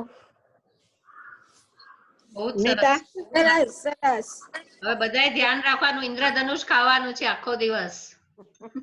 હા, મેઘધનુષ. મેઘધનુષ. હવે તેજસ્વીની બેન ચેપ્ટર 8. હા, એનું છે ને એક્સરસાઇઝ વિશેનું છે. બેઠાડું જીવન આપણે છે એના સંબંધિત છે. આપણે જનરલી એમ માનતા હોઈએ કે એરોબિક કરીએ કે પછી જીમમાં જઈએ એ જ સારી એક્સરસાઇઝ છે, પણ આ લોકોનું માનવું અલગ છે. પૂર્વના પ્રદેશો પ્રમાણિત કસરત જેનાથી આરોગ્યની જાળવણી તથા દીર્ઘાયુષ પ્રાપ્ત થાય છે આ ચેપ્ટરનો વિષય છે. આ પ્રકરણમાં દીર્ઘાયુષ માટે એરોબિક્સ ની ઝડપી એક્સરસાઇઝ કે જીમ જેવા વર્કિંગ નહીં, પણ ધીમી પણ સતત પ્રક્રિયાનો મહિમા કહેવાય. અહીં એક્સરસાઇઝ વધુ જોર કરવા કરતા સમગ્ર દિવસ ઓન ધ મૂવ એટલે તમે સમગ્ર દિવસ સક્રિય રહો એની હિમાયત છે. જાપાનનું જે ગામ અત્યારના એની વાત કરી છે ઓગીબી, જેને વિલેજ લોન્જિવિટી કહેવામાં આવે છે, ત્યાં 80-90 વર્ષના વડીલ પણ ખૂબ સક્રિય રહે છે. તમે એમને બારી પાસે બેસીને ચા પીતા કે પેપર વાંચતા નહીં જુઓ. તેઓ સતત કોઈ ને કોઈ પ્રવૃત્તિમાં રહે છે. દિવસ દરમિયાન ખૂબ ચાલે છે. હમણાં કહ્યું એ રીતે ત્યાં ગામમાં ચાલવાનું કે સાયકલ કરવાનું કમ્પલસરી છે. અને એ બ્રિસ્ક વોક હોય એ જરૂરી નથી, પણ ચાલતા રહેવાનું. સવારે વહેલા ઉઠવું, નાસ્તો કરીને તુરંત બાગકામ કરવું, આ રીતની એમની બધી દિનચર્યા છે. સામાન્યપણે આપણે સવારે કે સાંજે વોક કે યોગા કરી લઈએ, પછી બાકી સમયમાં થોડી ઘણી ફરક થાય કે નાનું મોટું ઘરકામ થાય, પણ લાંબો સમય બેસી રહેવાથી થતા નુકસાન વિશે આપણને જાણ જ નથી. સક્રિય રહેવું એટલે ફક્ત ખુરશીમાંથી ઊભા થઈને હરફર કરવા જેટલું જ સહેલું છે. આપણે રાત્રે કે બપોરે ટીવી જોતા સહેલાઈથી 2-3 કલાક બેસતા હોઈએ. 30 મિનિટ બેસ્યા બાદ આપણું મેટાબોલિઝમ 90% જેટલું ધીમું પડી જાય છે. આપણી આર્ટરીઝમાંથી મસલ્સ તરફ બેડ ફેટ એટલે કે જે ચરબી છે એને મોકલવાની પ્રક્રિયા ધીમી પડે. જો એ મસલ તરફ જાય તો ત્યાં એ બંધ થઈ જાય, એટલે ત્યાંનું બળે ખતમ થઈ શકે, પણ આ જતી નથી કારણ કે એ પ્રક્રિયા ધીમી થઈ છે. 30 મિનિટ સતત બેસવું, ખાલી 30 મિનિટ વિચાર કરો, આપણે આખા દિવસમાં કેટલી વાર 30 મિનિટથી વધારે બેસતા હોઈએ છીએ. અને ગુડ કોલેસ્ટ્રોલ 20% ઘટી જાય છે. આવા સમયે દર 30 મિનિટે 2-3 મિનિટ 5-1 મિનિટ માટે ઊભા થઈને કર મારવું એ એનો ઈલાજ છે. સિમ્પલ, ખાલી તો એક નાનકડું 5-1 મિનિટનો બ્રેક લઈ ફરી પાછું કરો તો એ નવેસરથી 30 મિનિટ પાછી મળે છે. એટલે 5 મિનિટને હરફરીને બેસવાથી આવું થતું નિવારી શકાય છે. આ એટલું સહેલું લાગે છે કે માનવામાં ન આવે. Things are so simple, they are almost stupid. વધુ સમય બેસી રહેવાથી નુકસાન થાય છે એવું આપણી સમજ હજી સુધી તો આવ્યું જ નહોતું. ખાલી આપણે જાણીએ છીએ કે શરીર લાઈફસ્ટાઈલ ન હોવી જોઈએ. ચલો સવારે એક્સરસાઇઝ કરી, સાંજે એક્સરસાઇઝ એટલે આપણું કામ ખતમ. પણ તમે સતત સોચો ટીવી કે ગમે ત્યાં કે વાંચતા કે સતત બેસવા આવે ત્યારે એનું જે નુકસાન થાય છે પણ આપણે ખાસ અહીંયા સમજવું પડે. એટલું તારણ આપણે ચોક્કસપણે આવે છે. આ સિવાય દિવસ દરમિયાન એ લોકો જેન્ટલ એક્સરસાઇઝ એટલે કે યોગ છે કે એ લોકો 5-6 ની એક્સરસાઇઝ ડિસ્કસ કરી, જેમાં આપણું યોગ પણ છે અને તાઈચી એ બધી એક્સરસાઇઝનું આમાં આગળ ડિશન છે. એમાં ખાસ તો જાપાનીઝ ની ટિપિકલ એક્સરસાઇઝ છે રેડિયો તાઈસો. આ સામાન્યપણે સમૂહમાં છે, જેથી તેમનામાં એકતાની ભાવના આવે છે. શાળામાં, ફેક્ટરી કે બિઝનેસ હાઉસમાં કાર્ય શરૂ કરતા પહેલા 5 થી 10 મિનિટ માટે રેડિયો તાઈસો કરવા આવે છે. સ્નાયુઓને સ્ટ્રેચિંગ કરીને ધીરેથી ખેંચાણ આપવું, જોઈન્ટ્સનું હલનચલન કરવું. એક ટાઇસોની સીધી એક્સરસાઇઝ છે, હાથ માથાથી ઉપર જઈને પછી નીચે લાવવા, સર્ક્યુલર મુવમેન્ટમાં રાખવા. આપણે સામાન્ય હાથની નીચેની મુવમેન્ટ કરીએ છીએ, જો કે કોમ્પ્યુટર હોય કે એ બધી વસ્તુ આપણે હેન્ડલ કરી કે ફોન લઈને બેઠા હોઈએ, પણ આ માથાની ઉપરનો જે હાથ સ્ટ્રેચ કરવાની છે મુવમેન્ટ, એ આપણે ઓછી કરીએ છીએ. એ રીતે પછી યોગમાં શરીર અને મન યુતિ સાધવામાં આવે છે. એમાં સ્ટ્રેચિંગ વધુ થાય. સૂર્ય નમસ્કાર અને વિવિધ આસનો મુખ્યત્વે આમાં એમણે સમાવેશ કરેલો. બધા અલગ અલગ યોગનું વિવરણ આપ્યું છે અને એ આપણે બધા લગભગ જાણતા હોય એટલે એના વિશે હું નથી કહી. એને એ જ રીતે પ્રાણાયામ જે આપણા છે એને એવી રીતે એ લોકોનું સિમિલર છે જે ડોક્ટર સન સુસો એને કીધું છે, સન સીમા યોગ. 6 હીલિંગ સાઉન્ડ્સ, જેમ આપણે ઉજ્જૈન પ્રાણાયામમાં જે અલગ અલગ ટાઈપના સાઉન્ડ સાથે આપણે પ્રાણાયામ કરીએ છીએ એને સિમિલર છે. એમાં 6 અલગ અલગ હીલિંગ સાઉન્ડ શ્વાસ પ્રક્રિયા કરવામાં આવે. આ કરવાથી એટલે એક્સરસાઇઝ વિથ બ્રેથ અવેરનેસ, શ્વાસોશ્વાસની ક્રિયા અને સાથે એક્સરસાઇઝ કરી અને શ્વાસોશ્વાસથી આપણે પૂરેપૂરું કોન્શિયસ કરીએ ત્યારે વિચાર પર નિયંત્રણ આવે. કારણ કે પ્રાણાયામ આપણે જાણીએ છીએ, પ્રાણાયામ શ્વાસોશ્વાસની ક્રિયા પર આપણું ધ્યાન કેન્દ્રિત કરીને કરીએ છીએ ત્યારે વિચારો પર નિયંત્રણ આવે. પછી તાઇચી મૂળ રૂપે માર્શિયલ આર્ટ પ્રકાર હતો. ધીરે ધીરે તેનો માઇન્ડ અને body heal source of health અને વેલબિંગ તરીકે વધુ થવા માંડ્યો અને સેલ્ફ ડિફેન્સ એટલે કે સ્વરક્ષણ માટે પણ એનો ઉપયોગ થાય છે. તાઇચીમાં કંટ્રોલ મુવમેન્ટ એટલે નિયંત્રણમાં રાખીને તમારે હલનચલન નથી કરવાનું, સ્થિર રહેવાનું છે અને એની સાથેની નિયંત્રણમાં રાખેલી બધી હલનચલન બધા કરવાના છે. પછી ક્વિગોંગ 5 તત્વ પર આધારિત.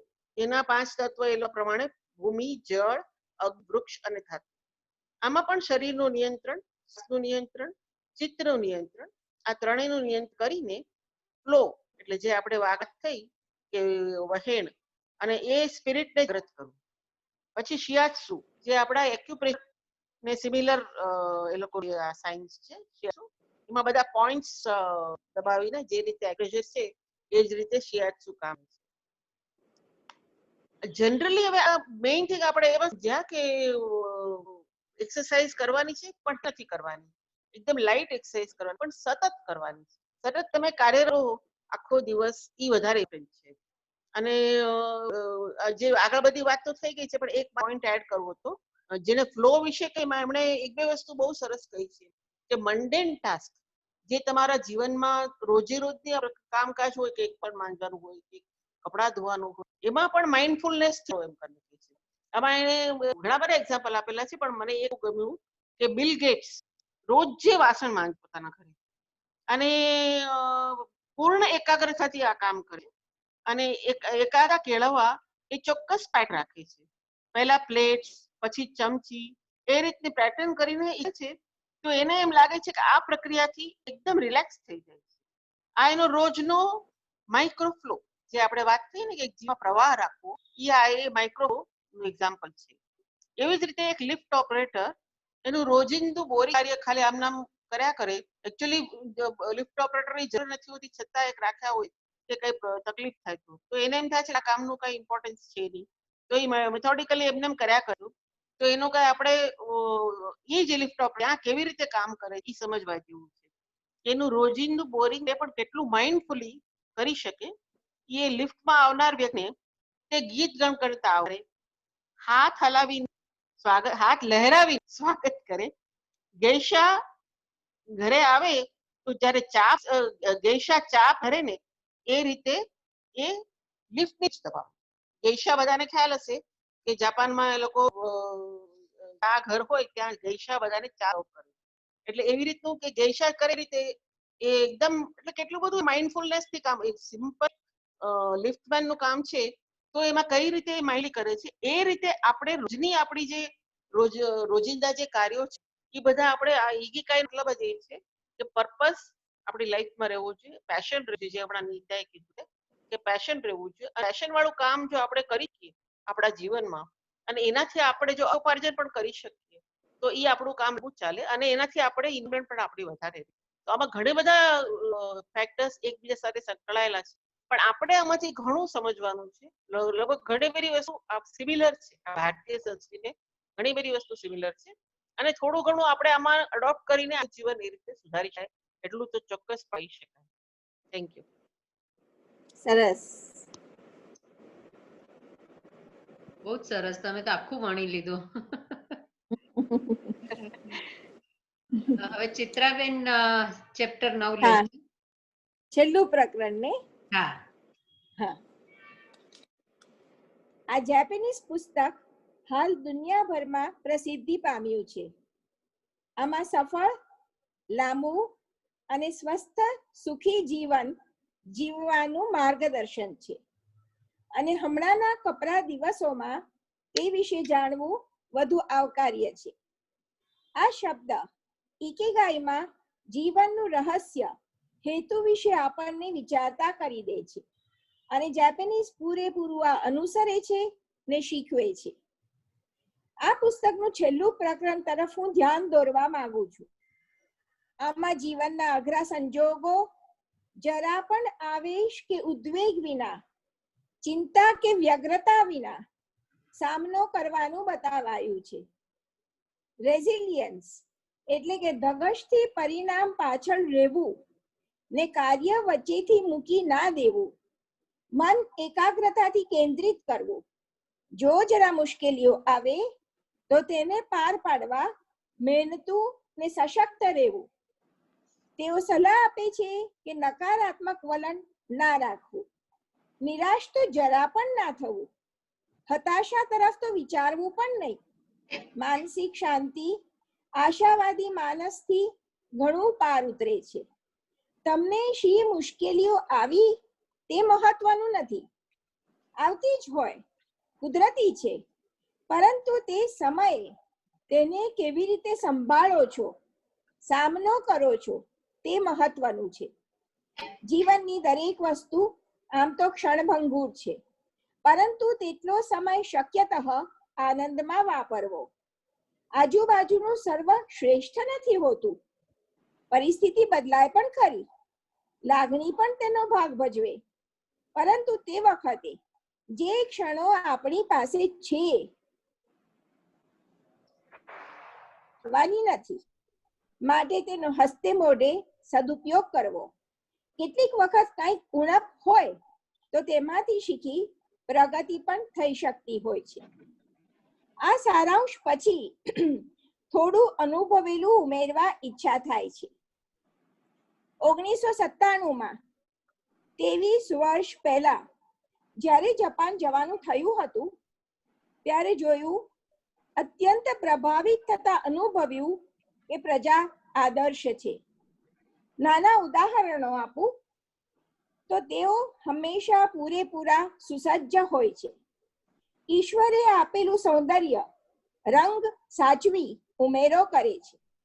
સમયસર ને સ્વચ્છ લોકલ ટ્રેનમાં મુસાફરી કરી વહેલી સવારે કામ માટે ઓફિસ કે કશે જતા હોય ત્યારે સ્ટેશન પર ઉતરી ફરી ઘેરથી જ નીકળ્યા હોવા છતાં ને સુંદર આબોહવા હોવા છતાં વોશરૂમમાં જઈ હંમેશ મેકઅપ બરાબર કરી લે છે. તેઓ નમ્ર છે, તેઓ વિવેકી છે, ઊંચો સાથ કે ક્રોધ કે અણગમો જરાય નહીં, હંમેશા મલકતા હોય. પછી ભલે ને અજાણ્યા હોય, ભાષા મુશ્કેલી હોઈ શકે, છતાં રસ્તો પૂછતા હાવભાવથી તથા થોડા ઇંગ્લિશ શબ્દો રાઈટ લેફ્ટ થી સમજાવે, પરંતુ તે ઉપરાંત તે રસ્તાના છેડા સુધી ચાલીને આવીને ક્યાં ક્યારે વળવું ને પહોંચવું તે બરાબર દર્શાવે છે. સમયના પાબંદી હોવા છતાં મદદ માટે તૈયાર, ચોક્કસ કામ, નિયમિતતા, સમયસર જીવન ચાલે, બોલવાનું ઓછું, કામ વધારે. જો નાનકડી સાદી ચીજ પણ ખરીદી હોય તો પણ મેરેજ ઘણી સરસ રીતે ગિફ્ટ રેપ કરીને આપે. કોઈ પેકિંગ મોટું નાનું મોંઘું સસ્તું એમને માટે સાદું સીધું તો થાય જ નહીં. સાથે હળી મળી જાય, આપણી સાથે શાકાહારી ખોરાક પણ લઈ લે, ને સૌમ્યતાથી ચલાવી લે. જો વિશેષણો વાપરું જરા પણ અતિશયોક્તિ વિના તો પ્રજા સચોટ, શિસ્તબદ્ધ, મધુર, મદદગાર, વિવેકી, વિનયી, મંદસ્મિત, મિતભાષી, આનંદી, ચોક્કસ, નિયમિત, મહેનતુ, શાંતિપ્રિય, ખંતીલા, અનુશાસનબદ્ધ છે. આ સર્વે વેલ્યુઝ જીવનના મૂલ્યો જરૂર ગ્રહણ કરવા જેવા છે. વાહ વાહ, ખૂબ જ સરસ, સરસ સરસ. બહુ જ ફાઇન. એનો એક્સપિરિયન્સ. હા, હવે એપિલોગ લેશે. રજા લઉં. ટાઈમ થઈ ગયો તમારો વિશાખાબેન? 5 વાગ્યા. તમારે કઈ કહેવાનું વિશાખાબેન? તમારું કઈ ઇન્સ્પિરેશન ના જીવન આ પેલું આનંદમ વાળું હું બોલી, એક નાનકડું છે, એટલે નાનકડું એટલે સૌ 2 લાઈનનું જ છે. હા. Always find time for the things that makes you feel happy to be alive. परिंदा शुक्रगुजार है पतझड़ को भी देख के दोस्तों, तिनके कहाँ से लाते अगर पतझड़ न होती तो. એટલે એમાં પણ એને સુખ છે પતઝડમાં પણ. એમ સુખ મેળવવા માટે તમારે કારણ ગોતવાની જરૂર નથી. સાયોનારા સાયોનારા. કરજો. હાજી, આવજો આવજો આવજો આવજો બધા.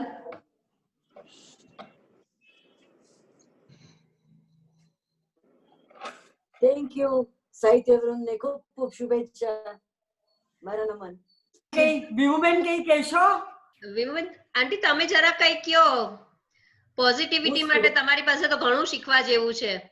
હું તો છે ને આ જાપાનનું સાંભળીને નાચવા માંડી હતી. 72 માં ગઈ હતી હું. 72 માં ટોક્યો. હું જાપાનીઝ ત્યારે આપણે ડ્રેસ પહેરીને નીકળી હતી હું. ડીમો શું કે આપણે કિમોનો ગામમાં ફરવા ગઈ હતી. બહુ મજા કરી, બહુ. ચાલો બીજો ક્લાસ ચાલુ થાય ભજનનો. આવજો. Thank you very much for calling. Pratimaben thank you. Okay Vivuben, આવતા રહેજો. બાય. Thank you. હા, હિમાનીબેન હવે તમે લઈ લો એપિલોગ. ઓકે, મને એપિલોગ મળ્યું છે, the last chapter of the book. હું જેટલું બને એટલું ગુજરાતીમાં બોલીશ, પણ I will use a lot of English words to get the true essence of the book the way I have read it. First of all, Ikigai na 4 fundamental components છે જે ઓલા કઈ બહુ જ સ્ટ્રેસ કર્યા છે એક ચેપ્ટર કાં તો બીજા ચેપ્ટરમાં. ઈ છે પેશન, વોકેશન, પ્રોફેશન અને મિશન. પેશન એટલે તમે જે પણ કરો એ તમે સાચા દિલથી કરો, કે તમને ગમે છે ને તમે કરો છો એટલે કરો. Vocation is something like a hobby, કે તમે કરો છો because you love it. Profession is what you are good at, એટલે તમે એને આગળ વધારી શકો પ્રોફેશનલી. અને mission is what you can be valued and you feel okay that you will get money for it. You're not going to do everything for free always. You have to do something where you have put a mission ahead of you. હવે એક આનો main એક મિત્સુઓ આઈડા કરીને એક famous હાઇકુસ્ટ અને કેલિગ્રાફર હતો, who dedicated his life to a very specific ikigai. હવે કહે છે કે ikigai બધાયનું એક સરખું નથી. Each one has to learn to attain and make out what is their speciality. This person, Mitsuo Aida, he found out and told about the importance of the present moment and the passage of time. And he haikus lagto, which is a 17-syllable poem, very short poem of 4 lines. Ne ena ek bit હું વાંચું છું. એનો એક main હતું, in the here and now, the only thing in my life is your life. બીજું એક હતું ખાલી 2 words નું, but he called it a poem. Here, now. એટલે હમણાં ને હમણાં અને અભી જ એવી રીતના. અત્યારે correct, sorry. Happiness is always determined by your heart. naturally તમે ખુશ રહેશો તો તમારા હાર્ટ કહેશે હા okay I am happy, let's go ahead. Keep going, don't change your path. If you are happy, go ahead. Once you discover your ikigai, to pursue and nurture it will bring meaning and purpose to your life. Like example, બોલો આ chef નું કે કાઈ પણ રસોઈ કરશે તો he will do to his best. Sushi બનાવ્યું હશે તો he will use the correct ingredients. પેલા ચોખા બોઇલ કરશે પછી સુશીની સ્ટ્રીપ્સ લેશે ને પછી સુશી બનાવશે. એમ નહીં કે પેલા સુશીની સ્ટ્રીપ્સ સ્પ્રેડ કરશે ને પછી ચોખા ગોતવા જશે ને ચોખા બોઇલ કરશે. He will go in a very organized manner. ને આ કેલિગ્રાફર પણ એને ખબર છે શું શબ્દ વાપરવાનો છે before he writes. Each one's ikigai is different.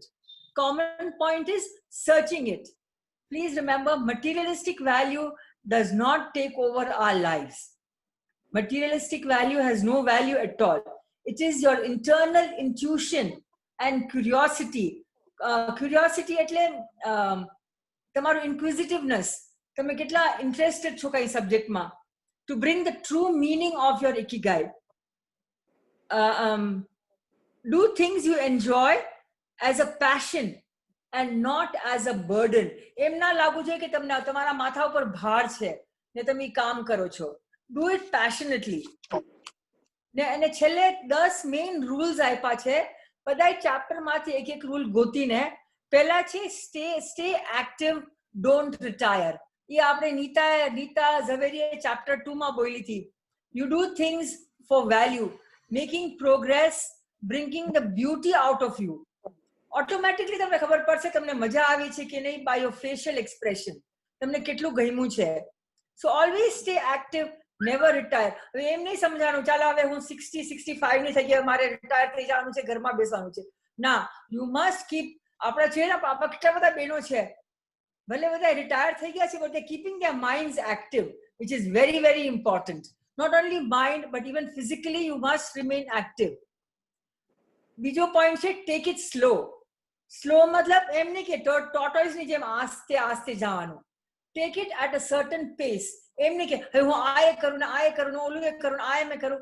Take it one by one at a time. બહુ multitasking નહીં કરવાનું. Even that starts showing on your face. And you start aging faster. Walk slowly and you'll go far. Main છે take it slow matlab walk slowly and you'll go far. Third point is don't fill your stomach. એ આપણે સરયુબેન બરાબર બોલ્યા કે 80% જેટલું જ આપણે જમવાનું. એમ નહીં કે ચાલો હજી હું ખાઈ શકું દબાવો વધારે ખાઓ હજી. ના, હવે બસ I am satisfied. My taste buds have had enough of food. Enough. I must stop eating. Fourth is surround yourself with good friends. જેમાં આપણે બધા સરાઉન્ડેડ થયા છે આટલા બધા good friends સાથે. So surround yourself with good friends. આપણે એટલું બધું હેપીનેસ મળે છે કે આપણે એકબીજા પાસેથી આટલું બધું શીખવા મળે છે. ભલે આપણે બધા એક જ લેવલના નથી but this kind of reading that we do, this kind of talking that we do has brought us all together. Always be ready for your next birthday. એમ નહીં કહેવાનું કે બસ આ મારો છેલ્લો બર્થડે છે. આ પોઈન્ટ વાળા કઈ બહુ જ સ્ટ્રેસ કર્યું છે. The fifth point, get in shape for your next birthday. Let it be the best when it flows fresh and don't stagnate. આપણે જેમ કહીએ કે દરિયાનું પાણી it never comes back. જેમ આપણે પોન્ડનું પાણી હોય કે તલાબનું પાણી હોય that remains stagnant. એક જ જગ્યામાં રહેશે. રિવરની જેમ પાણી કેમ જાતું જ જાય એવી રીતના આપણે પણ આપણી જિંદગીને ફાઇન રીતના ફ્લો કરવા દેવા જવાની. Exercises release hormones that make us happy. એ પણ આપણે ટચ કર્યું હતું કે always do a lot of exercise, keep meditating, which will bring us to be youth still. Smile is the sixth point. Always keep smiling, be cheerful. કોઈને ખબર ના પડી છે કે ના આપણે આટલું બધું હજી બાકી છે કરવાનું કે આપણા માથા પર આટલો બોજો છે. Why tell people? Take it as it comes and keep smiling. It should be a cheerful attitude. Not only relaxes, make friends. A privilege to be in the here and now, in the world full of all possibilities. Everything is a possible thing because every problem has a solution. આપણે problems આવ્યા છે પણ એનું solution હોવું જ જોઈએ. હવે આ કોવિડ આવ્યું છે એનું સોલ્યુશન છે, નીકળશે, એના ટાઈમ પ્રમાણે જરૂર નીકળશે. Just give it time, that's all. Reconnect with nature. એટલે આપણે લોકો મોટા મોટા ગામોમાં સિટીઝમાં રહીએ છીએ, but then also we are part of the natural world. આપણે ગ્રીનરી હોય, આપણે વોક્સ માટે જાય, and we want to take in as much as we can about the pure nature. પછી 8th point is give thanks. Whom will you give thanks first to? Of course your elders, but first to your ancestors. એટલે આપણા શું કહેવાય ancestors? પૂર્વજો. હા. ઓલા કાંઈ હમણાં actually હમણાં આપણે ખાસ શ્રાદ્ધ શું કામ કરીએ છીએ? આપણે બધા પૂર્વજને બધાને થેન્ક યુ કહેવા માટે. We are today because of what they have done for us. It is their blessings that we are going ahead with. Our air, our breath, the food we eat, friends, family, brighten our days. Thanksgiving is always there. And you see how happiness will start piling up the minute you say thank you. Savarna uthte vakte first say thank you God for everything. Last sentence of the night at night should be thank you God for everything. See how happy life will become for you. And the next 9th point is live for the moment. એમને વિચાર પેલા આમ આટલું થયું હતું ને હવે શું થશે, હવે આગળમાં આમ થવાનું છે, આપણે શું કરવાનું, એ બધું વિચાર નહીં કરવાનું. Forget about the past, fear the future. Live for today. Enjoy today's life. Make it a memorable, your present life. And the last point says follow your ikigai. Discover yourself, the passion inside you, your unique talents to your days and the kind of drives that you can. Individual's mission is to discover. આપણે બધાને પોતપોતાનું mission ગોતવાનું છે. શું કરી શકે છે આપણે શું છે? Because my ikigai cannot be your ikigai. Your ikigai cannot be my ikigai. So discover it for yourself and you will see how happy you will be. Thank you. Very nice. I hope I was clear. Very nice. Yes, yes. Excellent. Divani, sabhi abhi gaya. Oh, thank you. Daughter. Super. બહુ જ fine, બહુ જ અને છે ને બીજી આવી એક બુક છે ધ સિક્રેટ કરીને. આ ઇકિગાઈ તો 2016 માં 16 ને 17 માં પબ્લિશ થઈ હતી. બીજી એક બુક છે the secret by Rhonda Brian. Video જોયું છે. That also is very nice. We can take જે ના હોય છે એ વાંચી જોઈએ. હું બધાને એક વિડિયો ફોરવર્ડ કરીશ, એ તમે જરૂર જોજો. એ 1.5 કે 1.5 કલાકની છે પણ it is worth it. Sure. It's a beautiful story. ખાલી philosophy નથી એમાં. Okay? Thank you. Very nice. Thank you Himaniben, બહુ જ સરસ હતું. Thank you. ગભરાતા હતા કે હું ઇંગ્લિશમાં વધારે બોલી શકતી એમ, પણ બહુ જ સરસ હતું. ઘણું સરસ. ટુ ધ પોઈન્ટ હતું હિમાનીબેન, બહુ જ ફાઇન. હવે માલતીબેન ઈ તો જીવતા જાગતો આ બધું અનુભવ કરી રહ્યા છે, એના વિશે એનું ટ્રુ ઇકિગાઈ છે, સાચે. Yes yes, very true. બોલો માલતીબેન. અરે શું આવું તું નહીં કે બધાને એ મળશે જ્ઞાન. તમારાથી તો ઇન્સ્પિરેશન લેવાની જ બધાએ. જીવનનો હેતુ બોલું? હા. જીવનનો હેતુ જે મેં લખ્યું છે એ બોલું છું થોડું.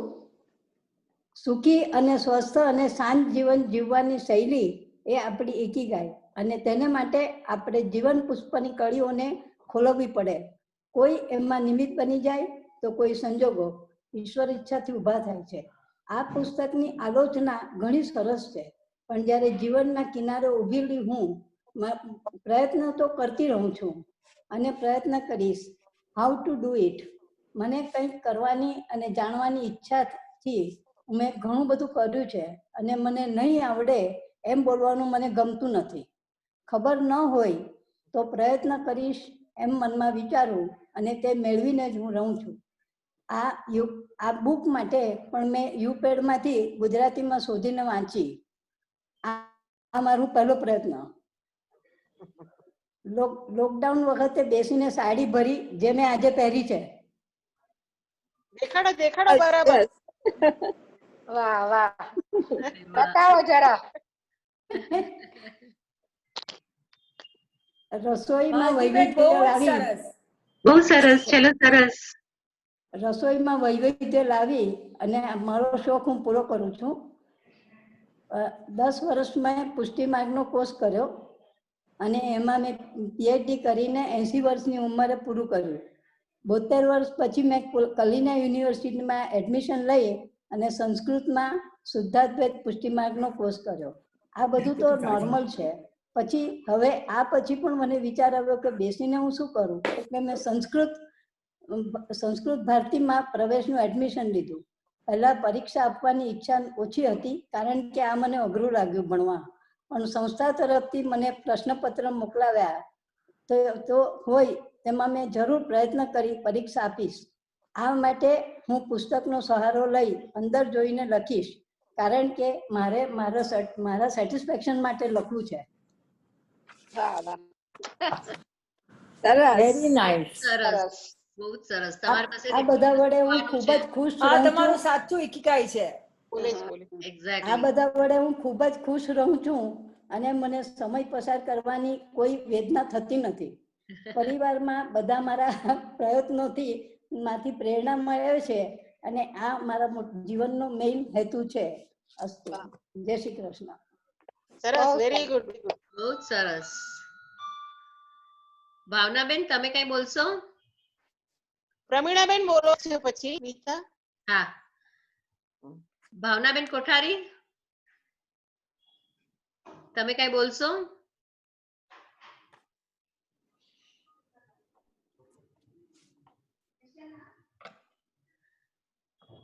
વિભાબેન પણ છે. હા, એ જ પેલા એમ. ભાવનાબેન નથી દેખાતા. ભાવનાબેન તો છે હા, અહીંયા. ભાવનાબેન આવ્યા, હમણાં આવ્યા ભાવનાબેન. હમણાં વિભાબી છે ને? હા, ભાવનાબેન કોઠારી. હા હા, ભાવનાબેન તમે કઈ બોલશો? વિભાબેન બી છે. હા હા, એક મિનિટ, ભાવનાબેન બોલી લે ને પછી વિભાબેનને આપણે ચાન્સ આપીએ. ઓકે. ભાવનાબેન મ્યુટ થઈ ગયા પાછા. ના, ઓન છે એમનું. ભાવનાબેન સ્ટીલ થઈ ગયા, સ્ટીલ. હા, સ્ટીલ થઈ ગયા. વિભાબેન તમે કઈ બોલશો? વિભાબેન આજે એકચ્યુઅલી તો ટ્રાવેલ કરે છે, દિલ્હી પહોંચ્યા અને પહોંચી ગઈ. હા, હું આજે થોડી વાર પહેલા જ હું દિલ્હી પહોંચી. હા હા, મને બહુ જ ઈચ્છા હતી આ સાંભળવાનું, સો આઈ થોટ કે હું ઇમિડિયેટલી જોઈન કરી લઉં. એટલે નાઈ ધોઈને ફટાફટ બેસી ગઈ છું સાંભળવા માટે. It's a part of life. આપણે લોકો બધાના જીવનમાં આપણે કઈક નહીં તો કઈક વસ્તુમાં આ બધું અનુસર કરીએ જ છે. જે ખુશી મળવાની વાત છે, જેવી રીતે માલતીબેને કીધું કે મેં સાડી ભરી, તો એમાં એમને ખુશી મળી. એમણે પુષ્ટિ માર્ગનો જે કોર્સ કર્યો. તો આપણે લાઈફમાં આપણને જે વસ્તુમાં ખુશી મળે એ આપણા માટે અને એકચ્યુઅલી મેં એ બુક હજી વાંચી જ નથી. Now I will read that book. હવે તો ઘણું જાણવા મળ્યું, તો હવે it will be more easy for me. જલ્દી સમજ આવશે મને. પણ મારે માટે ઇકીગાઈ લાસ્ટ વીક દિવાળી જેવું હતું, કેમ કે મારી ડોટરને એક પાર્સલ મોકલવાનું હતું યુએસ. She is expecting. તો મેં એને બધું તૈયાર કરીને મોકલ્યું. તો એને કીધું તારા માટે તો જાણે દિવાળી આવી ગઈ, રોજ નીત નવી વસ્તુઓ બનાવે છે અને તૈયારી કરે છે. મેં કીધું કેમ કે I am not able to personally go there. તો અત્યારે મને થયું કે this is the best time for me. બીજું કઈ છે જ નહીં કરવાને, તો let me enjoy my life like this way. એટલે રોજ અલગ અલગ વસ્તુઓ બનાવી અને એને પાર્સલ તૈયાર મોકલ્યું.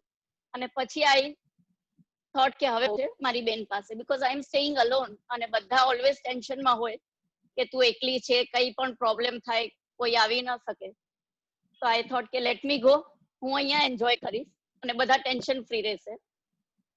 તો I think that is the best ikigai for me for right now. Very good. Enjoy કરજો અને આવી રીતે અમને જોઈન કરતા જ રહેજો. હા હા Bhavanaben, I am waiting to become grandmother now. Yes, good news આવે એટલે અમને જણાવજો. અમને જણાવો. Waiting for any time. હા ચોક્કસ ચોક્કસ. પ્રમીલા મામી, તમારે કઈ બોલવું છે?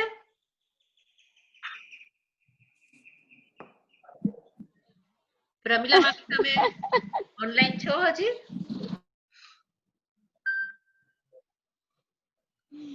ભાવનાબેન, તમારે કઈ બોલવું છે? Neeta, are you recording today? હા. અરે વાહ, what a good girl. Yes.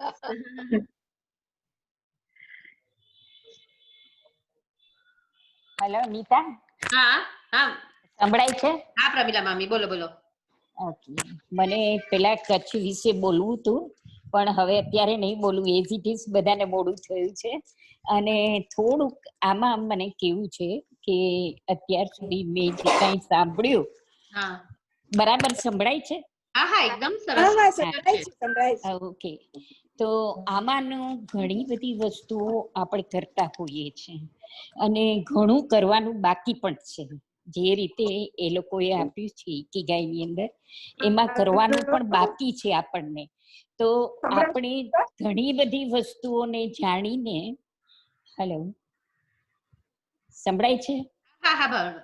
હા, ઘણી બધી વસ્તુઓ વિશેની જાણકારી આપણે મેળવીએ છીએ અને આપણી મગજની લાઇબ્રેરીમાં આપણે ગોઠવી પણ દઈએ છીએ, પણ એમાંથી યુઝ કરવાનો વારો બહુ ઓછો કરીએ છીએ, બહુ ઓછું યુઝ કરીએ છીએ.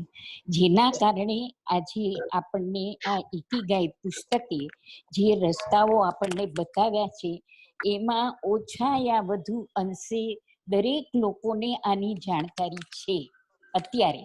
કેમ કે ડાયટ વિશે પણ હમણાં છેલ્લા 10 વર્ષની અંદર ખૂબ ખૂબ જાણવા મળે છે. ઘણું બધું ટીવી અને યુટ્યુબમાં આપણને જાણવા મળે છે. જાણકારી ઘણી બધી છે આપણી પાસે, પણ જ્યારે યુઝ કરવાનો વારો આવે છે ત્યારે આપણે ચૂકી જઈએ છીએ. જે સમયમાં જે યુઝ કરવું જોઈએ બરોબર ટાઈમે, એ આપણે ચૂકી જઈએ છીએ અને એનો અજમાયશ આપણે કરવાની બહુ જરૂર છે. જેમ કે અમે એટલું શીખ્યા કે મીટિંગ, અમે ઓએસિસની મીટિંગ ભરતા હતા, તો મીટિંગ લાંબો વખત ચાલે તો અમારે એમાં 4 વાર ઊભા થવાનું હોય અને જગ્યા પણ બદલવાની હોય. તો એ રીતે તમારામાં વધારે ફ્રેશ ફ્લો થાય દરેક વસ્તુનો, એટલે આપણને ઘણું સારું પડતું હતું. આ પ્રેક્ટિકલ અનુભવ છે, એટલે લાંબી મીટિંગોમાં જો આવું થઈ શકે તો બહુ સારું. હા, અને એના સિવાય સ્ટ્રેસની વાત જે આવી કે આમાં સ્ટ્રેસ વિશે મેં જાણ્યું, તો મને એવું લાગ્યું કે આપણા ધર્મની અંદરના જે પોઈન્ટ બધા બતાવેલા છે, એ પોઈન્ટમાંથી એકાદો પોઈન્ટ લઈને આપણે રાખીએ તો આપણને સ્ટ્રેસ ઓછું થાય. જેમ કે સત્ય, મેં એને અપનાવ્યું છે એટલે હું કહી શકું છું પ્રેક્ટિકલી કે સત્ય બોલવાનું જો આપણે રાખીએ તો ક્યારેક સમજીને બોલવું પડે છે, વિનયથી બોલવું પડે છે, અને ક્યારેક ન પણ બોલાય. સત્ય બધી વખત બોલવું જરૂરી નથી, પણ એનાથી આપણી પોતાની લાઈફમાં સ્ટ્રેસ કદી નથી થતો. મેં પોતે ઘણી હું બિઝી રહી છું, ઘણા કામ કર્યા છે, પણ મને કોઈ દિવસ સ્ટ્રેસ એટલે નથી થતો કે મેં કોને શું કહ્યું છે, કોને શું જવાબ આપ્યો છે, શું છે એ મારે કદી વિચારવું નથી પડતું. તો એ રીતે આ લોકોએ જે સ્ટ્રેસનું બતાવ્યું છે એ બહુ ઇમ્પોર્ટન્ટ છે ઇકીગાઈમાં, કે સ્ટ્રેસ વગરની આપણી જો જિંદગી હોય તો આપણે ઘણું ઘણું કરી શકીએ. તો એ વાત પણ મને બહુ ગમી છે. આની અંદર ઘણી બધી વસ્તુઓ મને પણ સમજવા મળી છે કે આપણા ધર્મની અંદર બતાવ્યું છે કે ઉણોદરી વ્રત, એ વ્રત તરીકે બતાવેલું છે કે જે તમે ખાઓ એમાં તમારે ઓછું ખાવાનું, જેમાં 80% એ લોકોએ બતાવ્યું છે એમ ઓછું ખાવાની કોશિશ કરવાની. એટલે એ આપણે ઓછું ખાવાની કોશિશ, જૈન ધર્મની ફિલોસોફી, જૈન ધર્મની ફિલોસોફી છે કે ઉણોદરી વ્રત એટલે ઓછું ખાવું, 80% ખાઓ તમે અને અમુક વસ્તુઓ ખાઓ. એ બધી ફિલોસોફી છે એ લોકોની, પણ એ ઘણી સારી છે કે ઘણી બધી વસ્તુમાં તમને લોકોને હેલ્પ, આપણને બધાને હેલ્પ થાય. તો આમાંની એટલી બધી વસ્તુઓ છે, હું રિલેટ અત્યારે કરી રહી છું તો ધર્મમાં આમાંનું ઘણું બધું રિલેટ થાય છે. જેમ કે વર્તમાનમાં જીવો, સામે આવે એને સ્વીકારી લ્યો તો તમે વર્તમાનમાં જીવી શકો. આગળ ભૂત ને ભવિષ્યનો વિચાર ન કરો તો વર્તમાનમાં જીવી શકો, પણ એ થતું નથી આપણાથી. અને આપણે એને કોશિશ પણ નથી કરતા કે ના એ રીતે આપણે લઈએ. પણ જ્યારે જ્યારે મેં મારી રીતે કોશિશ કરી છે ત્યારે મને બહુ સારું પડ્યું છે. એટલે વર્તમાનમાં જીવવાથી વર્તમાનમાં જે કાંઈ જરૂરિયાત હોય એ આપણે કરીએ તો આપણને સારું પડે છે. બસ આટલું જ મારે કહેવું હતું કે આમાંની ઘણી બધી વસ્તુ બહુ ઉપયોગી છે આપણા માટે. બહુ જ સરસ, બહુ ટૂંકાણમાં બહુ સરસ રીતે કહી દીધું તમે. સંગીતા વડિયા જતા રહ્યા? હા, ઈ જતા રહ્યા છે. ભાવનાબેન, તમારે કઈ કેવું છે? તમારો કોઈ અનુભવ કે એવું કઈ, ભાવનાબેન? હેલો, હા ભાવનાબેન, હા સંભળાય છે. હા, મારું છે ને ઇન્ટરનેટ નથી ચાલતું બરાબર, એટલે કમિંગ ગોઈંગ જાય છે, તો હું બોલીશ ને તો વચ્ચે કટ થઈ જશે. Okay okay. એટલે મેં ખાલી સાંભળવાનું નાખી, વચ્ચે મારું બધું કપાતું જાય છે. હા હા હા. અને મારું માઇક્રોફોન બંધ થતું જાય છે. અચ્છા અચ્છા અચ્છા અચ્છા. ઓકે. એટલે આજનો સબ્જેક્ટ ખરેખર બહુ સરસ હતો, ઘણું બધું સમજવા મળ્યું.